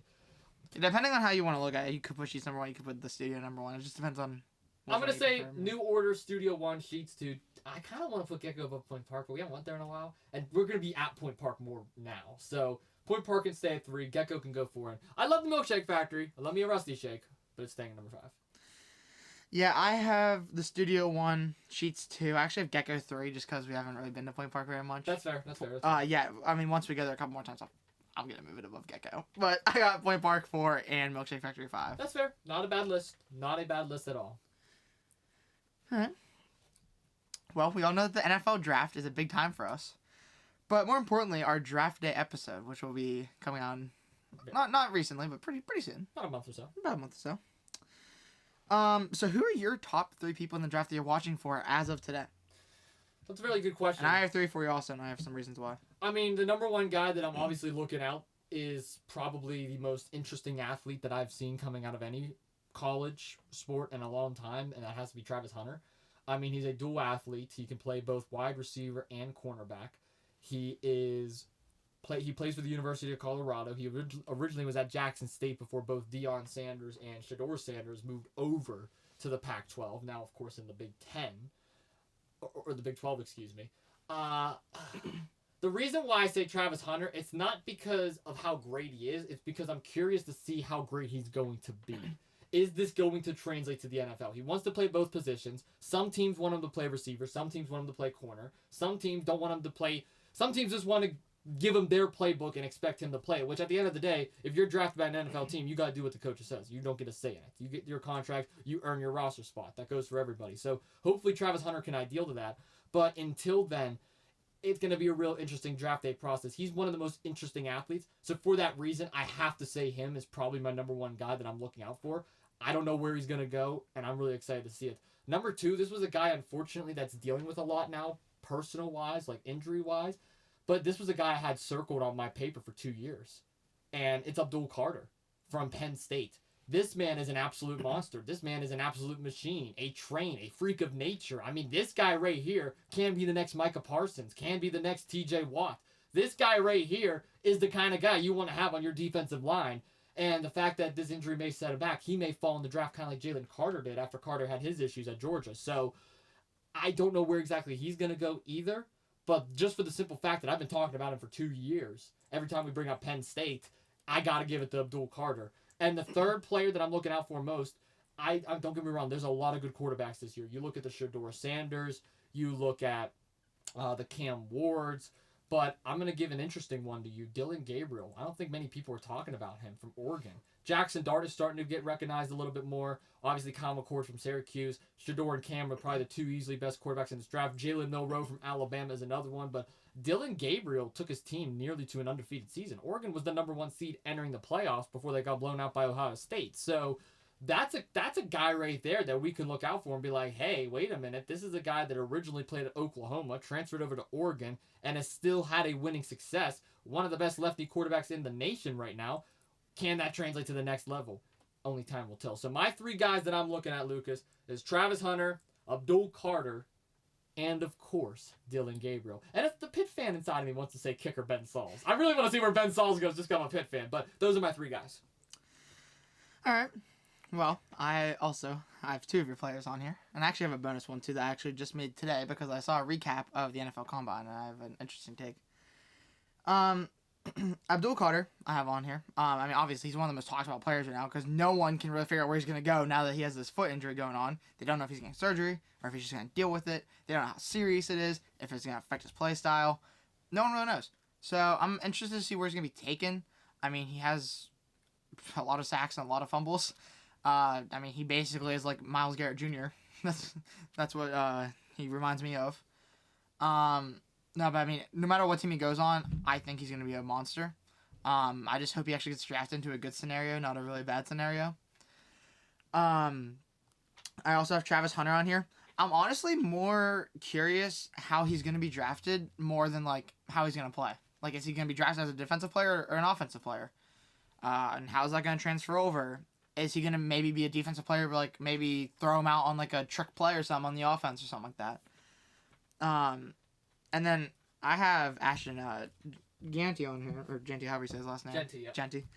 I mean, should have been the Heisman winner in my opinion. Yeah, But I agree. I mean, he had some crazy yards, good amount of touchdowns, good yards per carry. I mean, I'll throw out another one for you. Cam Skattebo, running back from Arizona State. He played well in the playoffs, too. Him and Jeanty are the 2 best running backs in this draft. and then actually this morning I was watching an NFL Combine breakdown video. Dart was the best looking quarterback in the whole Combine. He played the best, and Milroe, as you mentioned, actually played one of the worst. Yeah. He could not seem to get a pass to a receiver. I don't know what happened there. We'll blame it on maybe some nervousness because he looked pretty good in college, but he did not look very good at this Combine. So I'm excited to see where Dart goes, especially because there was rumors like literally 2 weeks ago that the Steelers should look at him for a second round. And you were saying no. And I was saying no, and now I wouldn't be that mad. Really? Just looking off this performance, not knowing much about him, I would not be that mad about it. I was But trying to tell you. is he still going to be a 2nd to 3rd round player after that performance? I mean, I don't know about a 2nd round, but if he's there in the 3rd, you guys would be fools for not taking him. He's that good of a player. If he's there in the 3rd, I would take him. I don't know if I would take him in the 1st, or if he's going to be there by the 3rd. He might get taken in the 1st or 2nd. Probably not 1st, but probably he could. I could see him go in the 2nd. He's going to probably fall like Levis did. He's probably going to fall like Levis did. Levis. Or That did not work out. Levis did not work out. Oh, obviously, Mr. Mayo. Mr. Mayo. Mr. Meme. Mr. Meme. I've seen so many memes of Levis. Next for you. What's the most impressive thing about the podcast so far for you? The most impressive thing? Yeah. Honestly, the most impressive thing has probably got to be pulling Bill Hillgrove. Bill Hillgrove coming on the podcast. He's a guy that I grew up listening to. I mean, I literally have his bobblehead right here on the table. Like, Bill Hillgrove is an absolute legend. You should have shown him that in the episode. I was so tempted to, but I didn't want to be... Bill, I have your bobblehead. But no, I've been staring at the table for years. it's probably the fact that I brought Bill Hillgrove on because Bill Hillgrove is like a Pittsburgh legend. He's one of the few people. I mean, he's still on commercials actively. He's still in commercials. He still calls games actively. He does Pitt basketball mostly now. He doesn't do Steelers because Rob King took over, who we also had on the podcast. I know you had to take over. I had to take over, and he also did Pitt football for the longest time. But Bill Hillgrove coming on was kind of a defining moment for me, being like, we didn't make it yet. I wouldn't say we made it, but that right there was, you're making it. That's the start. That's That's like the that start. opened up a door. Because now other people in the future can see, whoa, these guys had Bill Hillgrove on. These guys had Rob King on. Those are big names. And the best part is, there's more big names that's already booked. There are big names already booked, and there's big names in the process and the works, and there's some people I'm looking at, some people you're looking at. You know, Of course, we have Kevin coming on as our next guest. This that's kind of like a backtrack. That's right. Come on, don't rip on my man Kevin. But no, you rip on him more than I do. I do. We love you, Kevin. But We love you, Kevin. But sometimes. But Bill Hillgrove, he was such a good guy because I was actually invited to this event last week. I wanted to talk about it with you today. This is a good way to bring it up. I was invited to the 93.7 The Fan. They were having this event at the casino where they were celebrating their 15th year anniversary, and I went to go and network. Obviously, it was a casino, so a couple of shots were taken, a couple of machines were gambled on. A couple. But just a couple. I walked away with an $180 profit, but that's okay. That's besides the point. Anyway, I hit pretty big. Bill Hillgrove was there, and I ran into him, and he was sitting at the table, and I went up to him, I introduced myself. I'm like, hey, Bill, my name's Austin Carnes, and I was like, I just got done interviewing on 2 Jagoffs not so long. Because I just got done interviewing you, and he's like, oh, 2 Jagoffs, and I'm like, yeah, 2 Jagoffs. He's like, oh, that was such a. Didn't you post a picture of you and him on your Instagram? I did. I got a picture with him. My dad got to meet him finally too, which is cool. I brought my mom over, and not only was he there, I also met Doran Dickerson, former NFL and Pitt player, who hint may be on the podcast a little bit down the line. I'll spoil that one. Doran Dickerson has agreed to come on 2 Jagoffs, but I don't know when yet. We're gonna plan that one. That one's probably not gonna happen for a month or two. I also got to meet the legend himself, Bob Pompiani, Pittsburgh's very own, also a former Point Park alumni. So I got to talk to him for a little bit and got a picture with him. And then obviously there was Muller and Pony and all the other guys from the Fan, all the crazy goofballs. It's funny because I hear all those names every time I'm in the truck with my dad. Really? He listens to that all, like, literally that's the only thing he listens to. Well, I was hanging out with them most of the time, and it was a great event, great time to network. And to answer your question, definitely, Bill Hillgrove agreeing to come on the podcast and seeing all the great feedback that I've been getting ever since we've upgraded equipment, moved to YouTube. I knew this was going to happen. I'm not saying that like to be cocky or anything, but like I knew like once I was able to put 100% into this could take off. But I just didn't expect the growth as quick as it did. Like I got the interviews agreed on before this equipment actually even got to my house. Yeah. So I had to bank on this equipment actually working to make sure everything went smooth. I invested so much money into my computer, so much money into this. I still owe so much on my car, but guess what? The opportunities that have come ever since, me being able to also call games on the side and do all these other shows, that was the defining moment. So the moment that I knew this podcast was successful was when Bill Hillgrove came on. But I got to give credit to the pioneers who came before it. Caden Warner and Devontae Dean set the tone for us for interviews. I don't want their names to be forgotten. Those were the first 2 interviews we did. I have great stories on both of them. I told it before. I can tell it again down the line. Shout out to Devontae Dean. Shout out to Caden Warner, who I just ran into in the last 2 games I called. Both amazing athletes. Love them both to death. They're welcome on anytime. I consider them friends of the show. They can come on anytime they want. Yeah, I mean, there's been a lot of great moments. I mean, some of my favorites were obviously my first time coming on. That was great. I mean, kind of starting to get comfortable a couple weeks later coming on, once I became like that weekly face. May I cut you off, please? Yeah. One of my favorite moments with you on the podcast was back when we were doing our predictions. It was one of the weekly predictions you came on. And I surprised you with tickets to the Cardinals and Steelers game. I hated that moment so much. I didn't know what to say to that. You were shocked. Yeah. I invited you to the Cardinals game live, and that was a cool moment. I thought that was really sweet. Yeah, that was awesome. Coming on with your dad, having arguments with him, because by the time I came on with your dad, I was comfortable enough to start arguments on here. I was already solidified as being chill on here, so that was fun. But the moment that stood out to me the most was probably about a week after the Caden Warner interview, seeing the amount of new people we had to the point where we had to start re-explaining stuff that we hadn't explained in forever because it was just so normal to people that listened. But now there was like a whole new fan base. And from interviewing all these other people, there's even more of a fan base. I mean, don't get me wrong, Devontae Dean, great guy, but like Caden Warner brought that new audience. Devontae Dean definitely was a good episode, but Caden Warner brought that audience with him, and that was big. That was big. That was like our first like big name that we brought on. Yes. And since then, I mean, we've had 2 legends on, and we have more legends to come. So. And Lucas, I'm telling you right now, man, I know exactly what episode you're talking about. It was literally right after Caden came on. It was the Who Knows Austin Carnes Better with Kevin and you. And I think that was such a good episode to do right after that interview, because that episode was kind of a way of re-explaining myself. Because obviously, unfortunately, you're not always here for the podcast. I mean, I would say you and my dad are the second Jagoff. I can't say there's a second Jagoff indefinitely. We're the 2 Jagoffs team now. Yeah. Me, you, and my dad honestly have built an empire here. And I freaking love the both of you for that. So thank you for all the hard work that you've done, man. And I got to give credit to the other people that's contributed. Mr. Jack Dean and Kevin. Although both of them don't come on much, Mr. Jack Dean has been on more than Kevin as of late. Kevin was actually one of the people that helped me begin the podcast before you even came on. He was the one that helped me get all this set up, and he's always been a big supporter of it. And Jack, I met him because of the podcast. Our relationship and friendship rekindled because of the podcast. And dude, the amount of new people, not even just like new people in my life, but people that I haven't talked to in years, they came back into my life because they seen what I was doing with 2 Jagoffs. You being one of them. And they were like, and it's not that they came in because like they saw it being successful or anything. They just came in because they were impressed and they were like, hey, this is awesome, keep going. And then that was able to spark up a conversation. And that conversation led to a hangout. That hangout led to a friendship, a relationship, or something being brought back into it. And dude, I'm telling you right now, I am freaking blessed. I'm so happy. Listen, I'm not a religious person, really. I am now. But back then, I wouldn't say like, I don't want to go deep into religion here, but I do want to say this. I was the type of person that not really care for it as much. I really just kind of kept to myself. I was neutral. I believe in God. I will say that right now. But over the last year or so, I've been wearing this cross around my neck. My mom got it for me for Christmas. And I believe so much in God, and I think God has helped us take this podcast to the next level. I pray every night. I continue to pray every single day.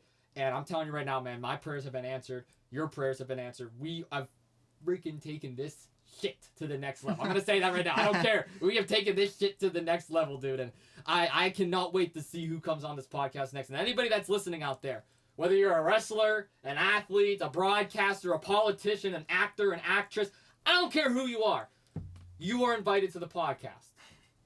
Unless you're Derek. Derek, you're not welcome. No, I'm joking. We love you, Derek Dillinger. Derek, you can come on the podcast. But, Lucas, another good moment that stood out. I like how we're going down memory lane here. One of my favorite moments of all time on the podcast was you and Kevin getting me to break on the roads.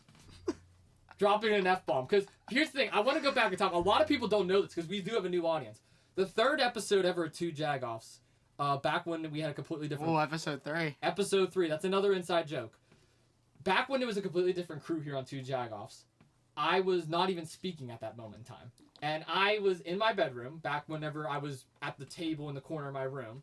And while we were talking about... I think we were talking about, like, the NFL or something. I had this cup of coffee sitting on this little stool next to me. And I bumped into it by accident and spilled the coffee everywhere. So I'm telling... the crew to keep going, like keep the episode flowing, and I have to hurry up and run to the bathroom. I grab a towel and I'm trying to scrub the floor. Let's just say the coffee stain 2 years later is still on my floor. But that was the only time that I've ever cussed because I started freaking out, started saying dropping F-bombs. I actually got rid of the episode because of how embarrassed I was because it was totally unprofessional. A year and a half later, we're discussing roads on a blind ranking or an STBC. I forget what it was, but it was me, you, and Kevin in my room again, and you guys made me cuss over brick roads. Over a brick road, Lucas. A brick road. Oh, God. That was great. Yeah, it was great. I think one of my favorite moments is introducing colors. I was just about to bring that up. I love the colors. Hay Bale Yellow. Hay Bale Yellow. Did you notice in the episode with my mom and dad when they were talking about colors at the beginning? I said it could be blue, it could be pink, it could be Hay Bale Yellow. I don't care what it is. I did listen to that. You caught that? Yeah. I had to throw that out there. I think I actually told Jack about that, too. I don't remember that. I could be wrong on that. I could be lying. Here's another old joke that goes on. What about Greg Dortch, the man that I am thankful for? That one came up in our first ever Thanksgiving special, and it lasted to this day. I remember thinking that was so corny when you first said it. I was like, this guy's giving thankful things on his Thanksgiving episode to an NFL player on his team. And it stuck. It stuck 2 years later. And I guess what? I'm still thankful for Greg Dortch. And now I think it's funny. Now you think it's hilarious. And I mean, the picture of Matt Hardy up on the screen, that's another good one. That was you actually put a picture of Matt Hardy on the screen now. Like, you just had Greg Dortch on the screen, but now you gotta have Matt Hardy on the screen. There he is. There's Matt Hardy. Yeah, he's right there. He's still. He's sitting there. He's Still on the screen. I know he's still. Like, we have to find another topic to get him off the screen, but, like, he's not. We just had so many different people on the screen. Actually, post-production Austin, now that you've probably already have the logos for, like, the first start, every time we go down memory lane, can you put a picture of the old logo on the screen? I don't even know if I have the old logo. I do. You do? Okay, you gotta send it. I can pull it up right now. I actually made a photo album whenever I first started editing for... I don't know why I don't use it anymore, because I have to, like, scroll through, like, my camera of, like, 4,000 photos to go find stuff now. Same. But I made a photo album specifically for 2 Jagoffs. That's smart. That's actually smart. And, yeah, I don't have, like, anything in here that's useful. I have the QR code we were supposed to use with our old logo on it still for TikTok. Oh, yeah. I have, like, the picture, like, the football still for making it. The old logo's in here somewhere. I don't know where it is, but yeah, I actually have the original. I have the original designs too for like with, like, yeah, the 4. the new one. Yeah, the concept art. This was it with no images down there at all. Because we changed that logo like 6 different times. One, what's two, crazy, though, 3, 4, 5. Yeah, 5 times. You know what's crazy though? What? We just crossed the hour mark, and Matt Hardy is still on the screen. We crossed. Oh god, we crossed the hour mark. We still got more to go. Let's keep going. This is Lucas Carries, man. Hey, what's the longest episode we ever had? An hour and 47 minutes. And no, it was an hour 51 minutes, and it was me by myself in the room. Hey, let's see if we can get this longer than that. I don't know if we can. We might be able to. I got some more content here. I got some more. I mean, ladies and gentlemen, the reason why we did this episode was because Lucas Carries was an inside joke with Mr. Jack Dean for the longest time. And I was like, you know what? Just have an episode where it's just Lucas doing it. And Lucas had all the ideas. I did not prepare a single thing. So everything that's happening today is this man over here. So Lucas... Spent about 2 hours coming up with all this stuff. And we've already... Some stuff got added, some stuff got deleted in the process. There was a lot of different concepts. And if you guys like it, we'll bring it back.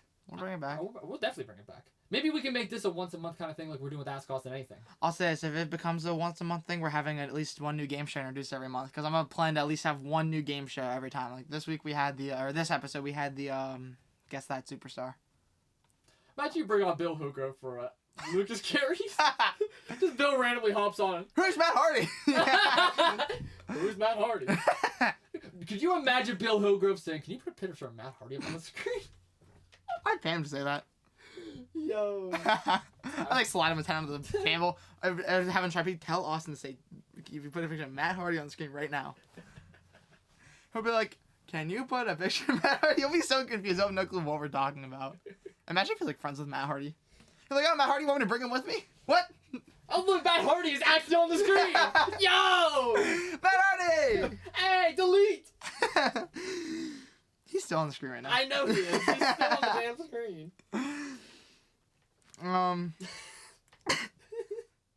Well, sticking on the subject of just the podcast in general. Yes. I have a 3-part question for you.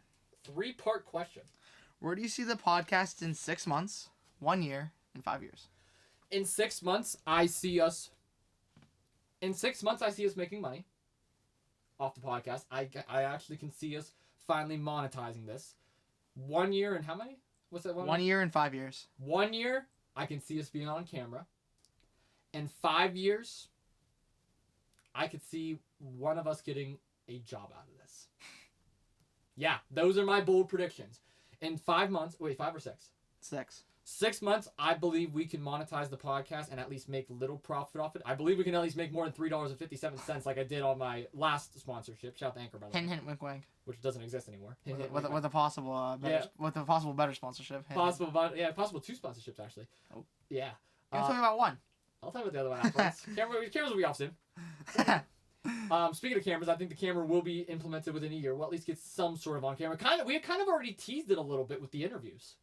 We've teased some on camera stuff and with the promos. So we've all been on camera before. Sunday's promo. Yeah, we've been on camera before. The Sunday promo was awesome. And then 5 years, I believe one of us can get like some sort of job or land something. I mean, technically, you've already gotten so much experience like within what you're going for. And all the stuff I'm doing at Point Park, it's helped both of us, in all honesty. So I believe one of us can land a job out of this, or at least some sort of gig, or get some sort of experience with this. So those are my predictions. Those are my bold predictions. Yeah, mine kind of align with yours. In 6 months, I do see us getting some money. My big thing was we're going to have a lot more interviews going on. Within 1 year, I can see your point about being on camera. I can also see probably bringing some more athletic interviews to us Yes. instead of just like maybe like talk show or like announcer interviews. In 5 years, I could see this still being around. I could see this being a possible job opportunity if it makes enough money. If we can monetize enough, this could just be a full-time job for us. Definitely on camera by then for sure. I mean, we should be on camera within that year mark, like you said. If not, Hopefully less. if not the 2 year mark, or we're even within the 6 month mark. Who knows? I don't know about the 6-month mark, but yeah, because we need the money for the camera. Hopefully, we're doing some interviews with some very big names at that point. Hopefully we still have some sponsorships going on. Hopefully, maybe we can collaborate with some people on doing this stuff. So Absolutely. hopefully have a little bit of a bigger crew by then. I'll give you another prediction. I have a prediction within 6 months I'm going to probably be on a couple more different podcasts, because the We Are Family one, I had no control over that. They invited me as a guest. I was actually their guest that they were interviewing. So I have a feeling that I'm going to get invited to a couple more down the line. Maybe even return to that one. Who knows? All right, were you ready for that? The second guest, that superstar? Second guest, that superstar. Yeah, That's a wrestler. just or athlete. Sorry. Oh, okay, well, you said superstar. Shut up! Shut Oh, up! it's Lucas Carries. I have to shut up. All right, so this player was born in the 1980s. Is this the 15 thing again? Yes. Okay. Born in the 1980s? Yep. Born in the 80s. Played in the NFL for more than a decade. Spent their entire career with one team. Was known for leadership on and off the field. These are bad hints. Huh? These are bad hints. Okay. Go ahead. And won a Super Bowl during their career. We said a Super Bowl. Is that one, or you can't tell me? I won a Super Bowl for my career. That's what I got from the website. So if any of this is wrong, I'm not sure. Because the first one, JJ Watt, I made all by myself. This one's actually from a source. All right, whereas if he was born in the 80s, he had to be more recent, because you got to be at least in college, it's about 20 years. So, like, you were probably, like, within the 2000s, 2010s, maybe even 2020s. We only played for one team. You played for over a decade. So I'm assuming this player doesn't play anymore. Maybe he does, because it's just the way you worded it. So I don't know if you just maybe misinterpreted it, or if that's maybe a way to throw me off. Like I said, this one is not made by me. This was made by an internet source. So I'm not blaming you. I hope this is right, because I'm starting to question some of these things. Known for leadership on and off the field and won Super Bowl. I mean, there's really no hint here on where I can go. This could be an offensive player, defensive player. I'm going to go out on a limb. If I actually get this correct, I'm going to be pretty impressed with myself. Oh, the one team is what's throwing me off. The one team is what's throwing me off, Lucas. Okay, I'm going to be honest. This internet source got it wrong. They were in a Super Bowl, but they did not win. They were in a Super Bowl. Okay, They were in a Super Bowl. So they have only played for one team, and they were in a Super Bowl but lost. Wow. Okay, that's a completely different route. Born in the 1980s. So what, if you're born in the 80s, you're in your what? 30s? I'll say they're not active. 40s? I'll say they're not active right now. I don't know. Not active. Okay, I'm going to go on a limb and say... this is a tough one! Damn it! Oh! I don't know! Matt Ryan! No. Not Matt Ryan. Okay. Matt Ryan was on 2 teams. Dang it! He was on the Colts too. So for the next one, they play on the offensive side of the ball. Okay, that's a little bit better. They wore. I mean, this might give it away. No, I'm gonna change this a little bit. But no. Okay, fine. It's Lucas Carries. The number on their jersey was below number 15. So it was 1 through 14. That was the number. They were a fan favorite, and they were like the main star of their team. They played college football in the ACC. Ooh, okay. And they were retired as their franchise's all-time leader in receptions. Leader in receptions. Ooh, so it's a receiver. Or it could be a tight end. It's either a receiver or tight end because of receptions. I highly doubt it being a running back. Born in the 80s, played for over a decade, one team, known for their leadership on and off the field, one Super Bowl appearance but did not win it. I'm gonna be honest, you're getting this after 15 if it takes that long. Offense, probably 1 through 14 jersey, fan favorite. He's a star. He played in the ACC, and he's a leader in receptions for his franchise. I'm pretty sure all these facts have been right so far except the Super Bowl one. That one was just, they were in it but didn't win it. Okay. Only one team. They have to be retired. Played in the ACC. Leader. I keep looking at quarterbacks for some reason, but I'm trying to think of receivers. ACC is what's throwing me off because where did they? Okay, so they could have went to Clemson or Miami or Wake Forest or Pitt. Highly doubt Pitt. Wow, Wubsy. Remember that cartoon? Wow, I actually don't. That's a good cartoon. Ooh, only played for one team, Lucas. There's no way it was him. There's no way it was... Wow. Is there a time limit on this? No. Okay. You're good. I feel like such an idiot. You actually stumped me, like, pretty badly. You'll get it after the 50. I'm probably going to get it after the 50. These last ones, they made it really easy. I'm thinking, like, 3 different players here. I mean, the thought of this game show was mine, but I took this straight from an internet source. I took this straight from a website. These facts. I'm going to report these facts for being wrong once I'm done off with this episode. These facts are wrong. One fact was wrong. That kind of got my nerves, I'm not going to lie. Should have fact checked. Played for over a decade. Wow. I wish I knew if it was AFC or NFC. That's the part that's throwing me off, because it could be any of the 32 teams. That's why it's so tough.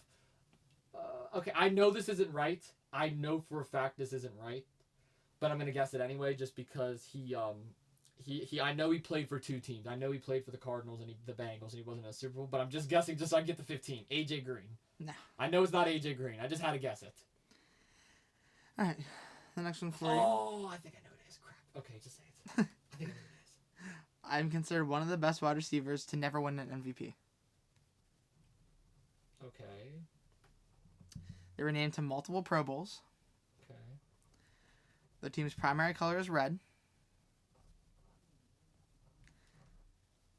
Oh my God! Is it really Larry Fitzgerald? Is it really Larry Fitzgerald? It's Larry Fitzgerald. Why would you do this to me? You make me feel like such an idiot. ACC. Oh, he went to Pitt. Damn it! That's why you smirked when I said that. Get out of here!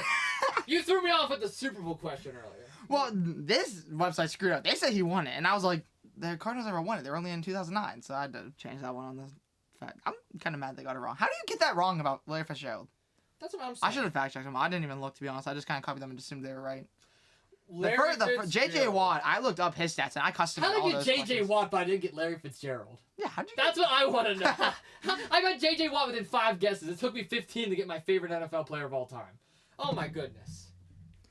All right, well, moving on now. That was fun. I like that game show. I'm gonna be honest, I would probably never get any of them right. I'm terrible at like knowing the facts about them and stuff. I'll pat myself on the back for the J.J. Watt one. Yeah, that was good. I can't believe you got in 5. I can't believe it. I thought I was gonna take like up to 15 or 10 at least. The thing that sucks is there's a lot of good defensive players to come out of Wisconsin. Actually, what was the other 2 facts I did left out? I read them all for JJ Watt. I didn't do it for this one. I played my entire career in Arizona. And I was known for my incredible playoff performances, including the legendary one in the 2008 and 2009 postseasons. He was amazing in that. The games against the Green Bay Packers, oh my goodness. The overtime catch, legendary. Next up for you. Bringing back an old one here. Overrated or underrated? I think this is the first game show we ever introduced. Was actually overrated and underrated. No, it was Jagoff Trivia. But that will never come back. That's dead. Yeah, it's dead. Just like everyone that's involved. I'm joking.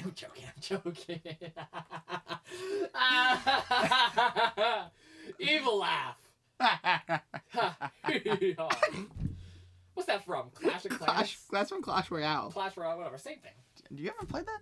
No, but I saw the I was gonna say, how'd you meme. know? I saw the meme. I was gonna say, I didn't think you ever played that. Or else I'd tell you to hop on around and join my clan. Kevin's my best friend. Do you think that... Yeah, it's fair. That's... Yeah. Where do you think I get it from? I mean, Kevin's a little interesting, though. Very interesting guy. You're a lot different than Kevin. So that doesn't even really... Thank you. That doesn't even really, like, count for anything. Is that a compliment or is that a diss? I don't even know. I don't even know, actually. That's like, to be determined. Depends on which way you look at it, I guess. Anyways, you saw Larry Fitzgerald on the screen. That's crazy. I know I do. Can we push a Matt Hardy on the screen real quick first for Action Austin? And can you put a different one than we've ever used before? Thank you very much. Nick Chubb. I'm not Nick Chubb's on the screen. Overrated, underrated. Oh, overrated, underrated. Yeah, you can make a little column if you want or something because I have a good bit of players here. Underrated. I know that he's been injury prone. I know that he's been banged up, but And again, probably not going to be on Cleveland much longer. he's probably not going to be in Cleveland much longer, as most of the Cleveland stars. But he is still one of the best running backs in football. He is easily a top 5 when healthy. It is going to be interesting to see how he plays behind a different line because Cleveland's offensive line has been one of the best for many years. So Nick Chubb has always had protection. If he goes to a team that doesn't exactly have the best run blocking, maybe Nick Chubb might get exposed. I highly doubt it, though. He's still one of the best out there. Can you imagine your running back room being Saquon Barkley and Nick Chubb? Just send Myles Garrett and Nick Chubb to the Eagles. No, Philadelphia would be so unfair. That would be so unfair. But no, Nick Chubb is most certainly. There's no perfectly rated, I'm assuming, right? No. Just okay. We got rid of that. We got rid of that a while ago. No, Because almost every star can be technically perfectly rated unless they're that overrated, which many of them aren't. he's underrated. I'll say Nick Chubb is underrated. I don't believe he's an overrated guy. Next up for you, George Pickens.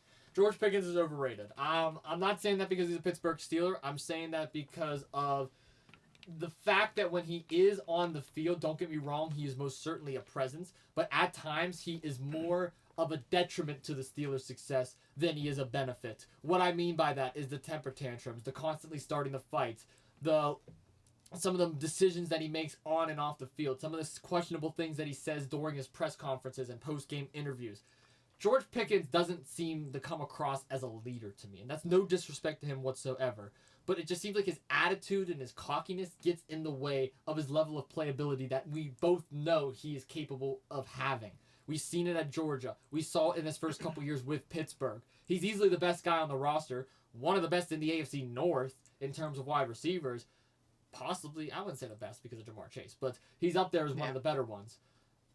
He's overrated, though. Very overrated. I wouldn't be surprised if Tomlin cuts ties with him after this season. Yeah, I'm going to put him over it also. I mean, don't get me wrong, he's a great wide receiver. He has a lot of potential, and he's shown it, I would say game after game. Actually, some games he shows no talent at all, but... my favorite quote ever. Even whenever I'm not open, I'm open. Yes. Great quote. Very good quote. No, but Put on a shirt. I would wear that. Of course you would. I put on a hat actually instead of a shirt though. Yeah. That could be on a good Steelers hat. Yeah. We should got to make that. We should actually. He's gonna sue us. That's how Pickens will probably sue us. Hey, don't worry. I don't think he trademarked it, so that means we can trademark it, and then we can make the hat, and then we can sell it to Pickens. Yep. That's crazy. So- Take a man's catchphrase and sell the hat with it on it. That's the biggest insult in the world. No, but I mean, like you said, the unnecessary penalties, fights, drama, not being able to control yourself, it doesn't work out. And No, yeah. next up for you, Tyler Lockett.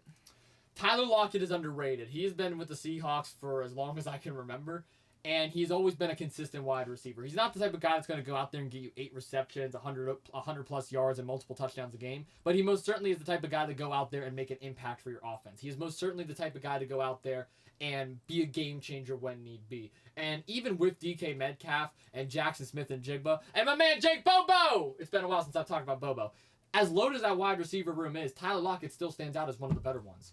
And I feel like with DK Metcalf possibly being on the trade block this year, Which is crazy. Which is crazy for Seattle, we can see Tyler Lockett open up his playbook a little more and be a little more dynamic, which is something we haven't seen since prime Russell Wilson days. So Tyler Lockett to me has always been underrated, has always been one of my favorite wide receivers, and that's coming from a Cardinals fan that has to suffer watching him twice a year. So shout out to Tyler Lockett. He's my man. Underrated. Imagine DK Metcalf on the Eagles. Stop. Why do you want all the Eagles? Why do you want the Eagles to get everybody? Because they're like the best team I've seen. That doesn't mean anything. They're so They explosive just already. won the Super Bowl. They just obliterated the Yeah, they're back-to-back Super Bowl champions. That's why I keep bringing them up, because imagine if they had even more talent.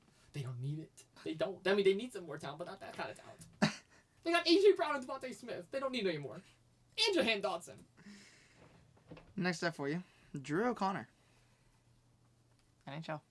Underrated, man. Underrated. Why would we ever get rid of him? What is he with the Canucks now? Yeah, watching him save their games game by game is making me sadder and sadder. It was funny because the game after he got traded, he had the game-winning goal. Game-winning goal. Game-winning in goal. overtime. In overtime. Listen, Vancouver's always one of the better teams in the West. They have been for the last 2 years, and they're probably going to be a pretty big impact team this year in the Western Conference, but if they actually make it anywhere. But Drew O'Connor, he was one of the more underrated guys. I kind of regret the decision that I said by getting rid of him. I don't know if it really was the best move now in hindsight, looking back in hindsight on it. Looking back at how we're doing now without him. Yeah, I mean, we were already doing bad to begin with, but O'Connor was one of the few bright spots.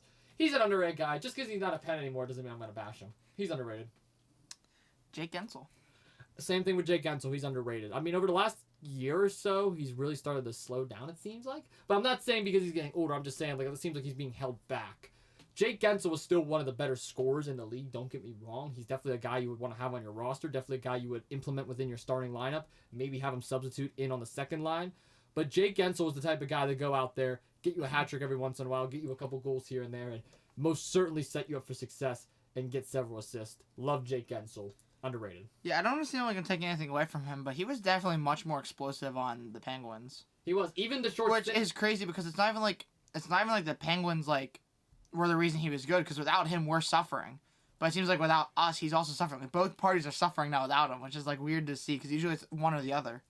But in this scenario, it seems like both parties kind of need each other. And not just that, his short stint with Carolina, it seemed like he was explosive there, but then once he went to Tampa Bay, it kind of like... I mean, Tampa Bay already is loaded with talent to begin with, so maybe that's why. Maybe there's just an issue with spreading the puck a little bit there. Yeah. But, no, Jake Gensel, I mean, I've always been a fan of his. I'd get his jersey still. I really would. I love Jake Gensel. I mean, remember the Jake Shakes? Before we had the Rusty Shakes, we had the Jake Shakes. So, shout out to Jake Gensel. He's my man. Igor Shesterkin. Igor. Overrated. Really? Overrated. I love Igor, but I mean, there's some days where Price seems like the better goalie. There's some days where I could see even Fleury being a better goalie. I mean, there's some days where there's no disrespect to Igor whatsoever, but there are some games where I watch Igor Shesterkin and he gives up 3 to 4 goals just like that, instantly, all within one period. And then there's other days where he completely shuts them out and he doesn't allow a goal for an entire week. So Igor is such a confusing player. He's still one of the best in the league. Don't get me wrong. But as of late, kind of overrated. Not gonna lie. Last season I would have said underrated, but this season just like, I mean... The Rangers suck this year, by the way. Yeah, it's like they're doing much worse, and people still want to put them like even higher than last year, and I'm like, no. So, I mean, that's not necessarily his fault. That's just like the fans' fault. But guess what? This is kind of based about how people treat you, and if people are gonna put you that high, I'm gonna say no, you're overrated then. The fact that the Rangers put so much in the basket to go get JT Miller, and it seems like they took a step back even further, just shows the way the Rangers management is being run. The fact that the Blue Jackets and the Capitals are outplaying them is just pitiful. Honestly, the Penguins aren't even that far behind from the Rangers right now. Which is sad. We're terrible. The Rangers are not a good team this year. They're looking. I mean, they made some trades as of late. There's actually, I know the trade deadline is actually tomorrow. The trade deadline is tomorrow for the NHL, so we're gonna have a lot of news to cover next week when my dad comes back on. But I'm telling you right now, Lucas, Rangers are in deep trouble right now. And Igor, I'm not saying he's gonna be on his way out the door, but if he keeps playing the way he is, we might be talking about Igor in a different uniform next year. Yeah, it's alright. He can come to the Penguins. I'll still take him. Yeah, we will take him. We'll give you Ned and Bloomquist for Igor. We'll give you Hey, both. I'm fine with that. I'm fine with that. We'll give you both. We'll actually re-sign Jari and then trade him right to you guys, just so you can have 3 goalies. Well, we need at least a backup in case he gets hurt. Nope. What if he gets hurt? Get rid of them all. Alright, we'll just put Crosby in net. Put Sullivan in a goalie. Igor will be fine out there. Next up for you, Finn Balor. Underrated. Are you kidding me? Finn Balor is one of the best champions of all time and one of the biggest what-if stories in WWE history. I mean, What if he didn't get injured? What if he did not get injured? What if he did not separate his shoulder against Seth Rollins at SummerSlam? What if he was the 3-year champion instead of Roman Reigns? I don't think that would have happened. Roman Reigns is our tribal chief. We acknowledge him. No, we don't. I acknowledge You him. acknowledge him? I acknowledge my tribal chief. I don't. I've always acknowledged my I'm a tribal rebel. chief. You are a rebel. I am. You are. I am. Can we actually put a picture of Roman Reigns on the screen real quick? Yeah. There's Can you actually change it to Matt Hardy real quick? Matt Hardy. Why? Roman Reigns is on the screen right now. No, but we're changing it back to Matt Hardy. Okay. It's going to Matt Hardy right now. There's Matt Hardy. Now he's on the screen. You can get back to Roman Reigns now. There's Roman Reigns. I don't want to go back to Roman. No, look at him right there. He's like right there. Look at him. See? That's a nice smile. That's a really nice smile. He actually has the ones up right now. He actually does. He has the ones. That's crazy. All right, let's go back to Finn Balor now because I don't want to disrespect him. Oh, yeah. He's There, a oh, great hey, guy. Finn Balor. How you doing? Yeah, there's Finn Balor. Okay, hey, Finn Balor. Hey! Ready? He's actually doing this right now. Listen, I love Finn Balor, man. He's most certainly underrated. The Judgment Day run was kind of stale after a while, and it's starting to get stale now, but he's feuding with Braun Breaker and AJ Styles for the Intercontinental title. I'm not going to lie. I wouldn't be mad if Balor pulls away at Mania. But you want Balor to win? No, like, I would not be mad at all. Oh, No, okay. Yeah, no, Balor, I wouldn't be mad at all if he wins. He's long overdue for a singles title. That's crazy. Back-to-back weeks of you having to do really annoying edits because we keep putting so many pictures on the screen. Yeah, and this episode is already twice as long as the other one. So thanks. We're at an hour 24 now. We're getting there. We're getting there. I will say this. Finn Balor is underrated. Next question. Kofi Kingston. Underrated. I know the New Day's heels now, but Kofi has always been underrated. I mean, Kofi Mania for the WWE Championship. We talk about the New Day overall, his time with R-Truth as a tag team. Kofi Kingston, to me, always stood out as a guy that you can rely on to put somebody over, but to also put himself over. He always played good in both roles. He actually is a good heel, surprisingly. We know Kofi is a face for the longest time, but Kofi can pull off the heel role, and he can pull it off pretty damn well. Same with Xavier Woods. But if we're just talking Kofi Kingston alone as the single wrestler, as the boom, boom, boom SOS, back when he had the Jamaican accent and Triple H called him out on it. I don't know if you remember that segment or not. I think I do, actually. I think I saw like a clip of that on Instagram like a week ago. Yeah, with DX. Like, that sounds like really familiar out of nowhere for some reason. Because Kofi Kingston, he used to come out with this fake Jamaican accent, and when he was cutting a promo with DX, he started talking normally by accident, and Triple H was like, "Hey, what happened to your accent?" And Kofi just looked at him and started laughing, because like, what are you supposed to do in that situation? You broke character. But now, Kofi's underrated, man. I love Kofi Kingston. He's one of my favorites. I've always loved Kofi. And I got some women wrestlers for you now. Yes. Naomi. Overrated. I'm not gonna lie. I like Naomi. She sold the Elimination Chamber really well when Jade Cargill whooped her butt. Whooped her ass. I don't know why I said whooped her butt. But she did. She whooped her butt, whooped her ass, whooped her hair. She whooped everything. Just like Bianca Belair whooped Liv Morgan with her hair. Oh, ow. My chest hurts still from that. Oh my god, the sound. Dude, it sounds like a gunshot. It's like a rifle went off in the middle of Toronto. Whoopsh. Whoopsh. You know Bianca, like the beginning of her theme song, it goes whoopsh, and then it plays her song? Yeah. That's what that sounded like. Yeah, I did. Oh, it hurt. Naomi's overrated. I'm still taking the Gunther chop over that, though. Or heard that over the Gunther chop. I don't know, man. That Bianca Belair hair. I can't. You're telling me you would let Bianca Belair whoop you with no shirt on with that hair? That sounds so wrong. Like you would let her smack you with her hair? I'm just saying, man. Bianca Belair, fully braided hair, whipped as hard as she can across the side of your abdomen. You're taking that? Absolutely not. Now, don't get me wrong. Gunther hitting me as hard as he can on the center of my chest with his hand. No. Either way, I'm getting a bruise. Either way, I'm getting bruised. I'd rather have a circle around my stomach that stings for like a day and a half rather than my chest caved in for the next week. Yes, that is what I'm telling you. I'm not gonna lie, that Bianca hair whip though, man, it hurts. It hurts. I'd rather be in pain sleeping that night because I'd be laying on. Do you know what Bianca's rule is? Huh? Even though she's a babyface, her rule is I will not hit you with my hair as long as you don't touch it. If you touch my hair more than once, you're getting hit with it. Really? And Liv can't mess with it.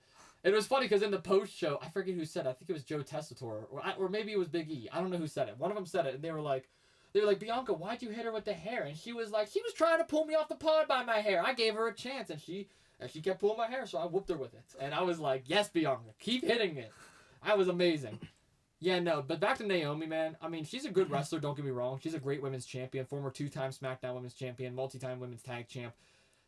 Former Funkadactyl, if you remember Brodus Clay, when it was her and Cameron. But I just really, she's a little stale now. She's a little stale. So I'm going to say overrated. Next up, we have Bayley. I have such a love-hate relationship with Bayley. At one point in time, I could not stomach Bayley. Then at one point in time, she was my favorite on the roster. She carried the pandemic era, the Thunderdome era. And then now, as of late, this new remodeled role model gimmick she's having, it's not really working too well. Her feud with Roxanne Perez has been great. She's been bouncing between NXT and the main roster.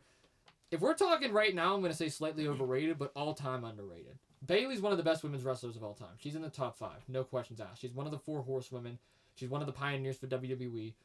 The best women's match of all time, in my opinion, was her and Sasha Banks NXT TakeOver Brooklyn. That match absolutely stole the show when she became NXT Women's Champion. So I would say Bayley all time is underrated. But if we're going as of right now, going into WrestleMania, she's overrated.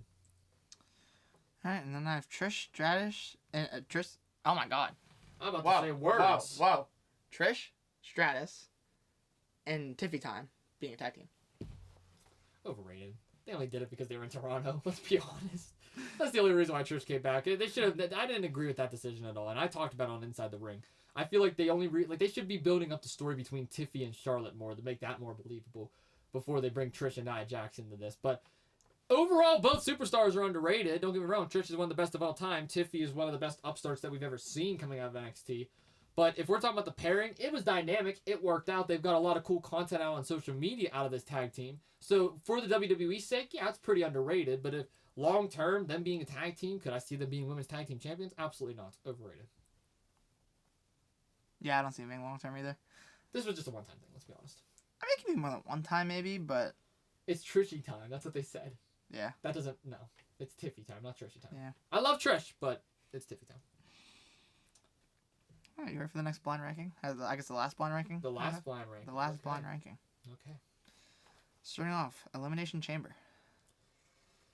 Okay, well, this is 1 through 5, obviously. I'm going to put the Elimination Chamber at number 3. Middle of the road, great pay-per-view. Both Chamber matches this past weekend slapped. Are we just talking about the Chamber overall? Are we talking about, like... Chamber overall. Just Okay. as a match, not like a specific event.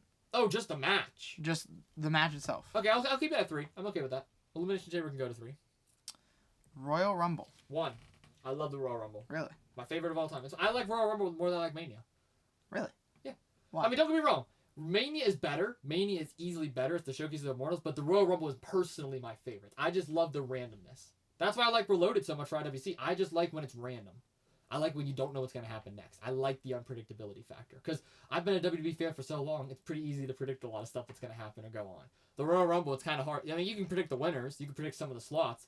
But you can't predict all 30 entrants. There's no way. Or what's going to happen with those 30 entrants.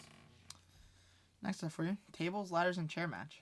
4. We haven't seen a TLC match in a while, but talking about the history, I mean, the Dudley Boys, Edge and Christian, the Hardys, I mean, those were some of the most legendary TLC matches of all time. Taker was involved in a couple. We saw Viscera, Mark Henry, a lot of big guys were involved in TLC matches. Not to mention John Cena and Randy Orton had that amazing TLC match for the WWE title. John Cena and Edge when John Cena finally defeated Edge to become WWE champion, ending off one of the most underrated rivalries in my opinion when Edge got AA'd off the ladder through 2 tables.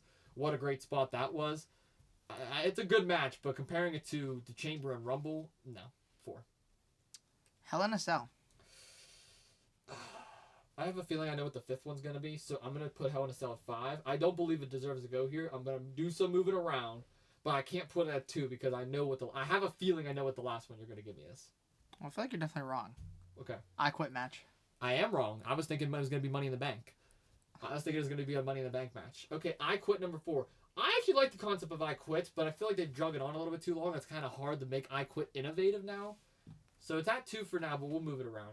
So Royal Rumble 1, I Quit 2, Elimination Chamber 3, TLC 4, Hell in a Cell 5. I'm going to keep the Royal Rumble 1. I'm going to bump the Elimination Chamber up to number 2. I'm actually going to put Hell in a Cell 3, TLC 4, and I Quit 5. Because you can pretty much have a TLC match in the middle of the Hell in a Cell. If you're going to be honest. All 3 weapons are legal inside Hell in a Cell. In terms of I Quit, you can make the same argument. I Quit can go anywhere, but I feel like that more TLC matches have been legendary than I Quit matches. Now, I will say this. Kurt Angle versus Shane McMahon at Unforgiven. No, it's not Unforgiven. I'm sorry. At King of the Ring 2001. King of the Ring 2001. Kurt Angle versus Shane McMahon. What a match. One of the best I've ever seen.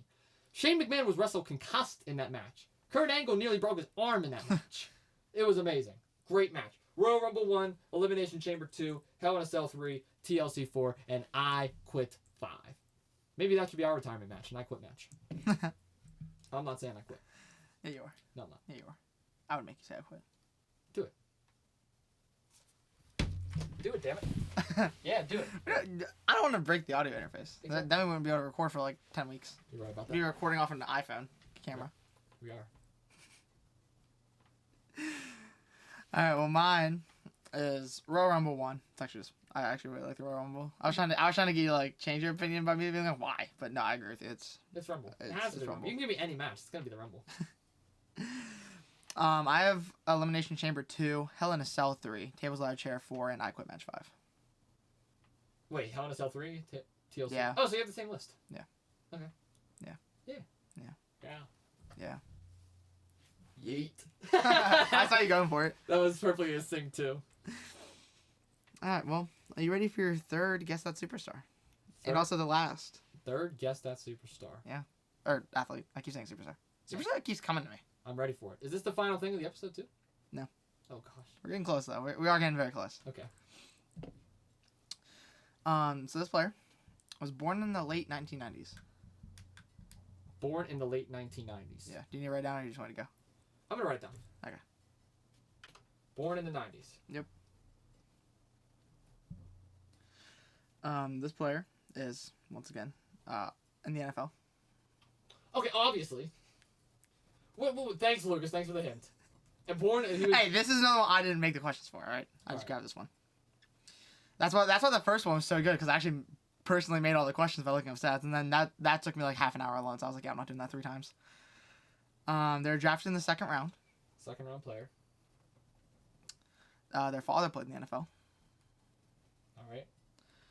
and they are known for their size and speed combination.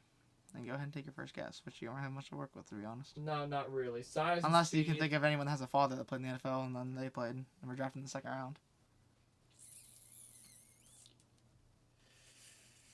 And you didn't make this one up. No, I grabbed this one off of the internet. NFL player that played in the 2nd round. He was born in the 90s. He could still be active. Known for his size. Here, since the second hint was so awful, I'll give you a hint. He is active. Okay, he's an active player. That was a terrible. I don't know why, because it tells you the name before it tells you the hint. So I don't know. That was a terrible hint. But Okay, he's an active player as well. Father played in the NFL. There's a lot of players that have their father in the NFL, but there's also a lot of players that aren't really as notable with their fathers in the NFL.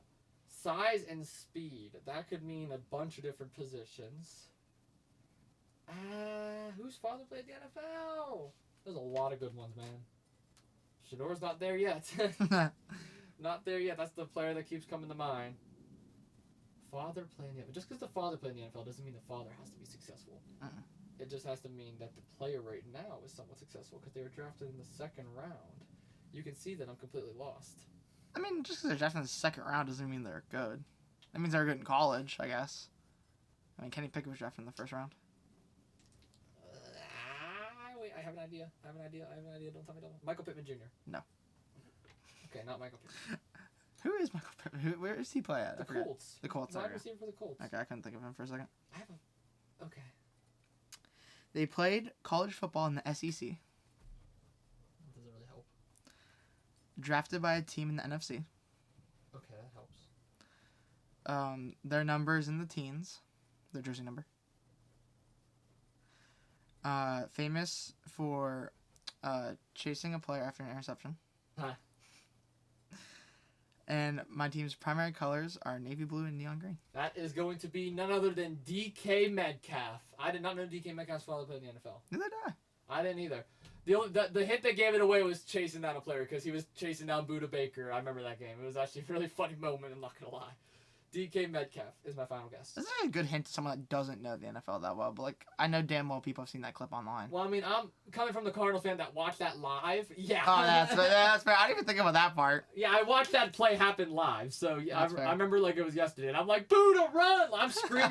I'm yelling. I'm like, Buda! Buda, he's behind you! And Buda looking behind him like, as I'm screaming it, like he's hearing it through the TV. And then DK tackles him. I'm like, all right, well, at least Buda got the pick, but whatever. Set up a scoring drive. Yeah, and the final hints are I play wide receiver.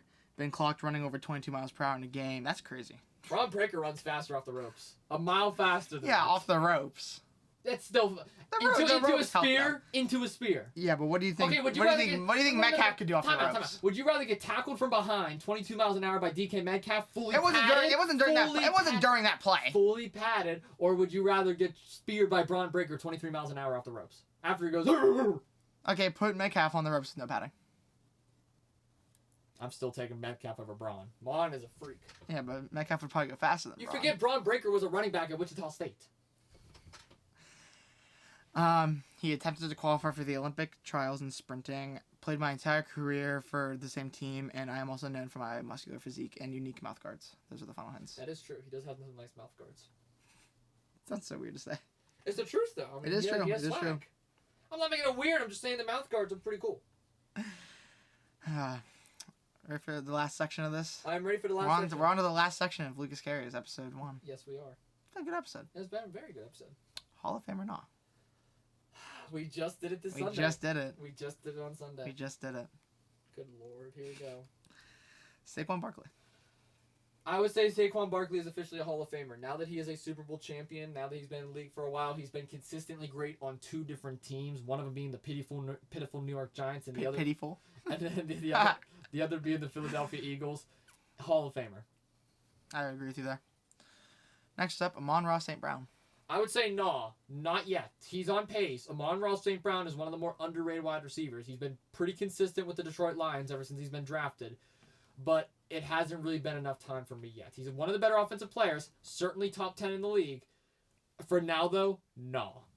Yeah, I'm also not with him. The only thing that really makes me question it twice, or look at it twice, I guess, look at it a little bit closer, is the fact that he took, or not specifically him, but he was there to take a dying franchise to being a Super Bowl contender back-to-back years. Yeah, he's one of the reasons for that. Yeah, and he's one of the greatest wide receivers in the league right now, so I put him in the top 5 right now.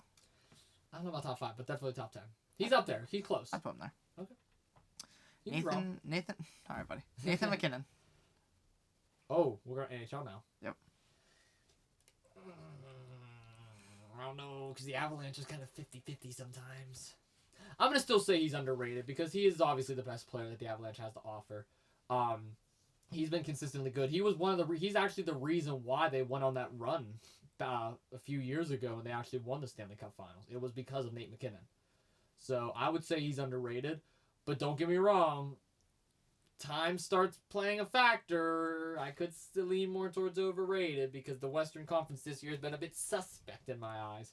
But I mean, you could say the same thing about Crosby right now. You could say the same thing even about McDavid. A lot of the stars right now aren't playing to the level that we're accustomed to seeing. The league has certainly shifted. Crosby keeps getting less and less help. You can't blame too much on him. Well, we can say the same thing about McDavid and McKinnon. No. I'm just saying. Potato. Potato, tomato. Lucas Carey's Austin Carnes. Yeah, I do. Give me your next one. Brian Reynolds. Nah. I like Brian Reynolds.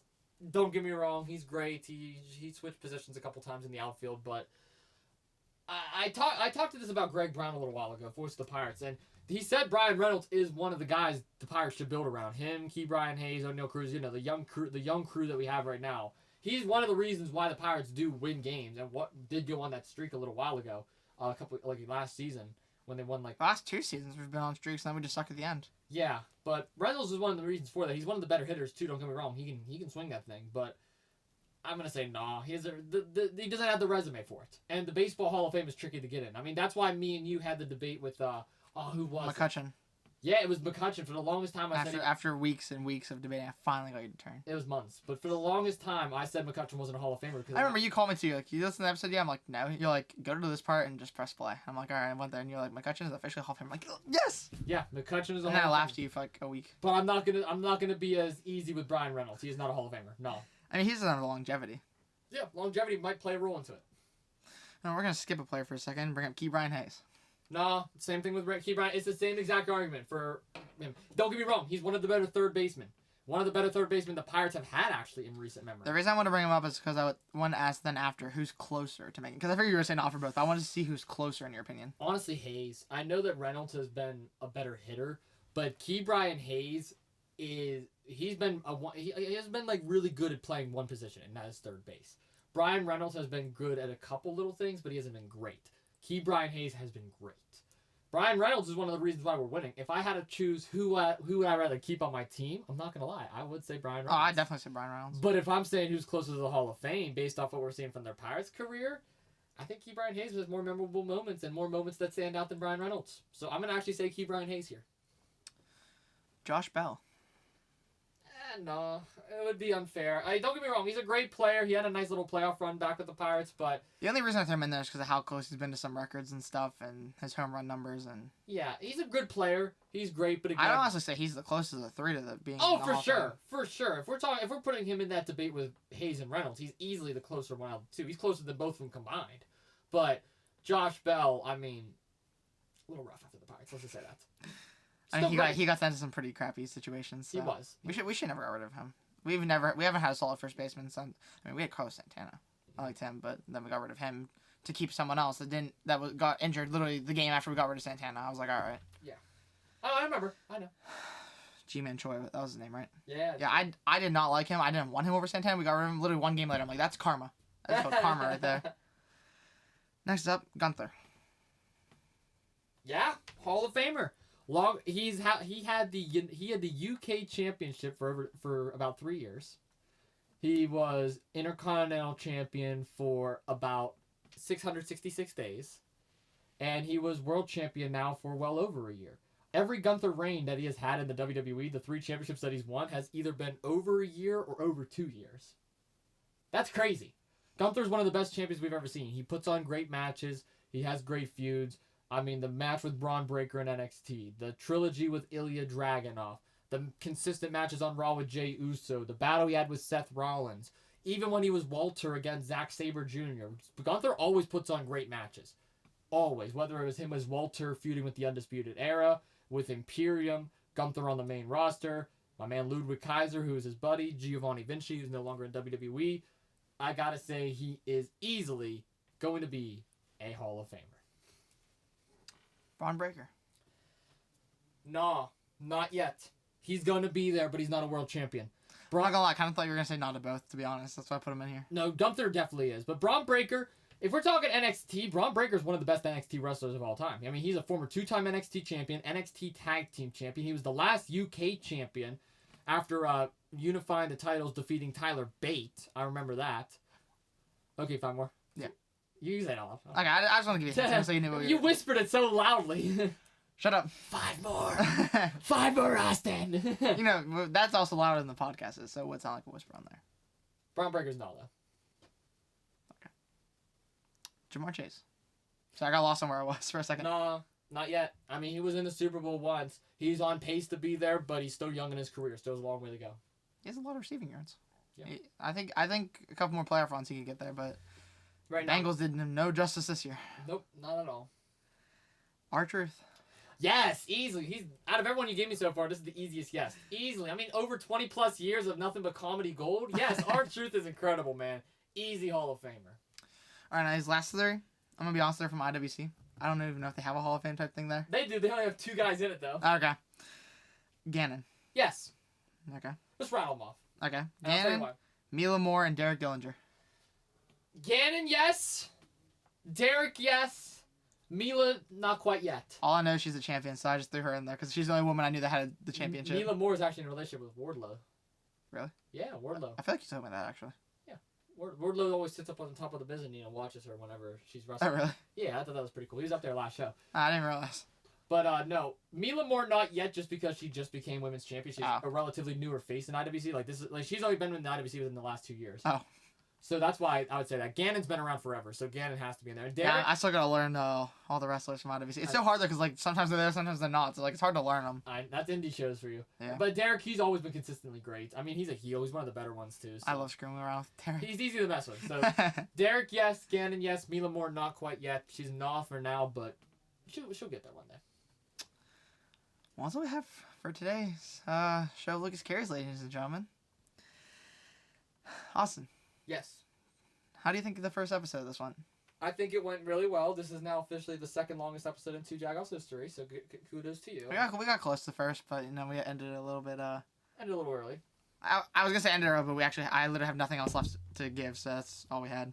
It was a great episode. We'll definitely bring this back in the near future. Hopefully trim it down just a little bit. I was about to say, I'm gonna be honest. If you ever see this again, don't expect it to be this long. I will not have so much. I just want to have a really good first one to just We'll get aim it for an out hour. there. We'll aim for an hour. Well, I mean, me and you also BS'd a lot too. So. Oh yeah, that's true. Yeah, but no, we'll aim for the 45 to an hour mark every time. I'd say whenever this comes back. Yes, sir. Yes, sir. Well, thank you so much for tuning in, and stay tuned for this Sunday's very special interview with our man Kevin Homa. I'm not there for it, unfortunately, but He'll be on the radio show this week. he will be on the radio show this week. That's right. We will. Later. He'll be joining me for the second half of the Austin Carnes show. That's gonna be interesting to hear Kevin live on air. Oh God. Oh God. He's getting me thrown off the radio. Any final words for the Jagoff Mafia, Austin? Yes, I'm glad to be in the shoes. Thank you so much, everybody, so much for tuning in. We have a very special promo as well of us promoting this episode that's going to be out on all platforms today. And yeah, stay tuned for the Austin Carnes show tonight. And then if you want to hear more of Kevin, he'll be on Sunday. All right, well, thank you all so much for tuning in to my first official Lucas Cares, and we will see y'all in the next one. Peace.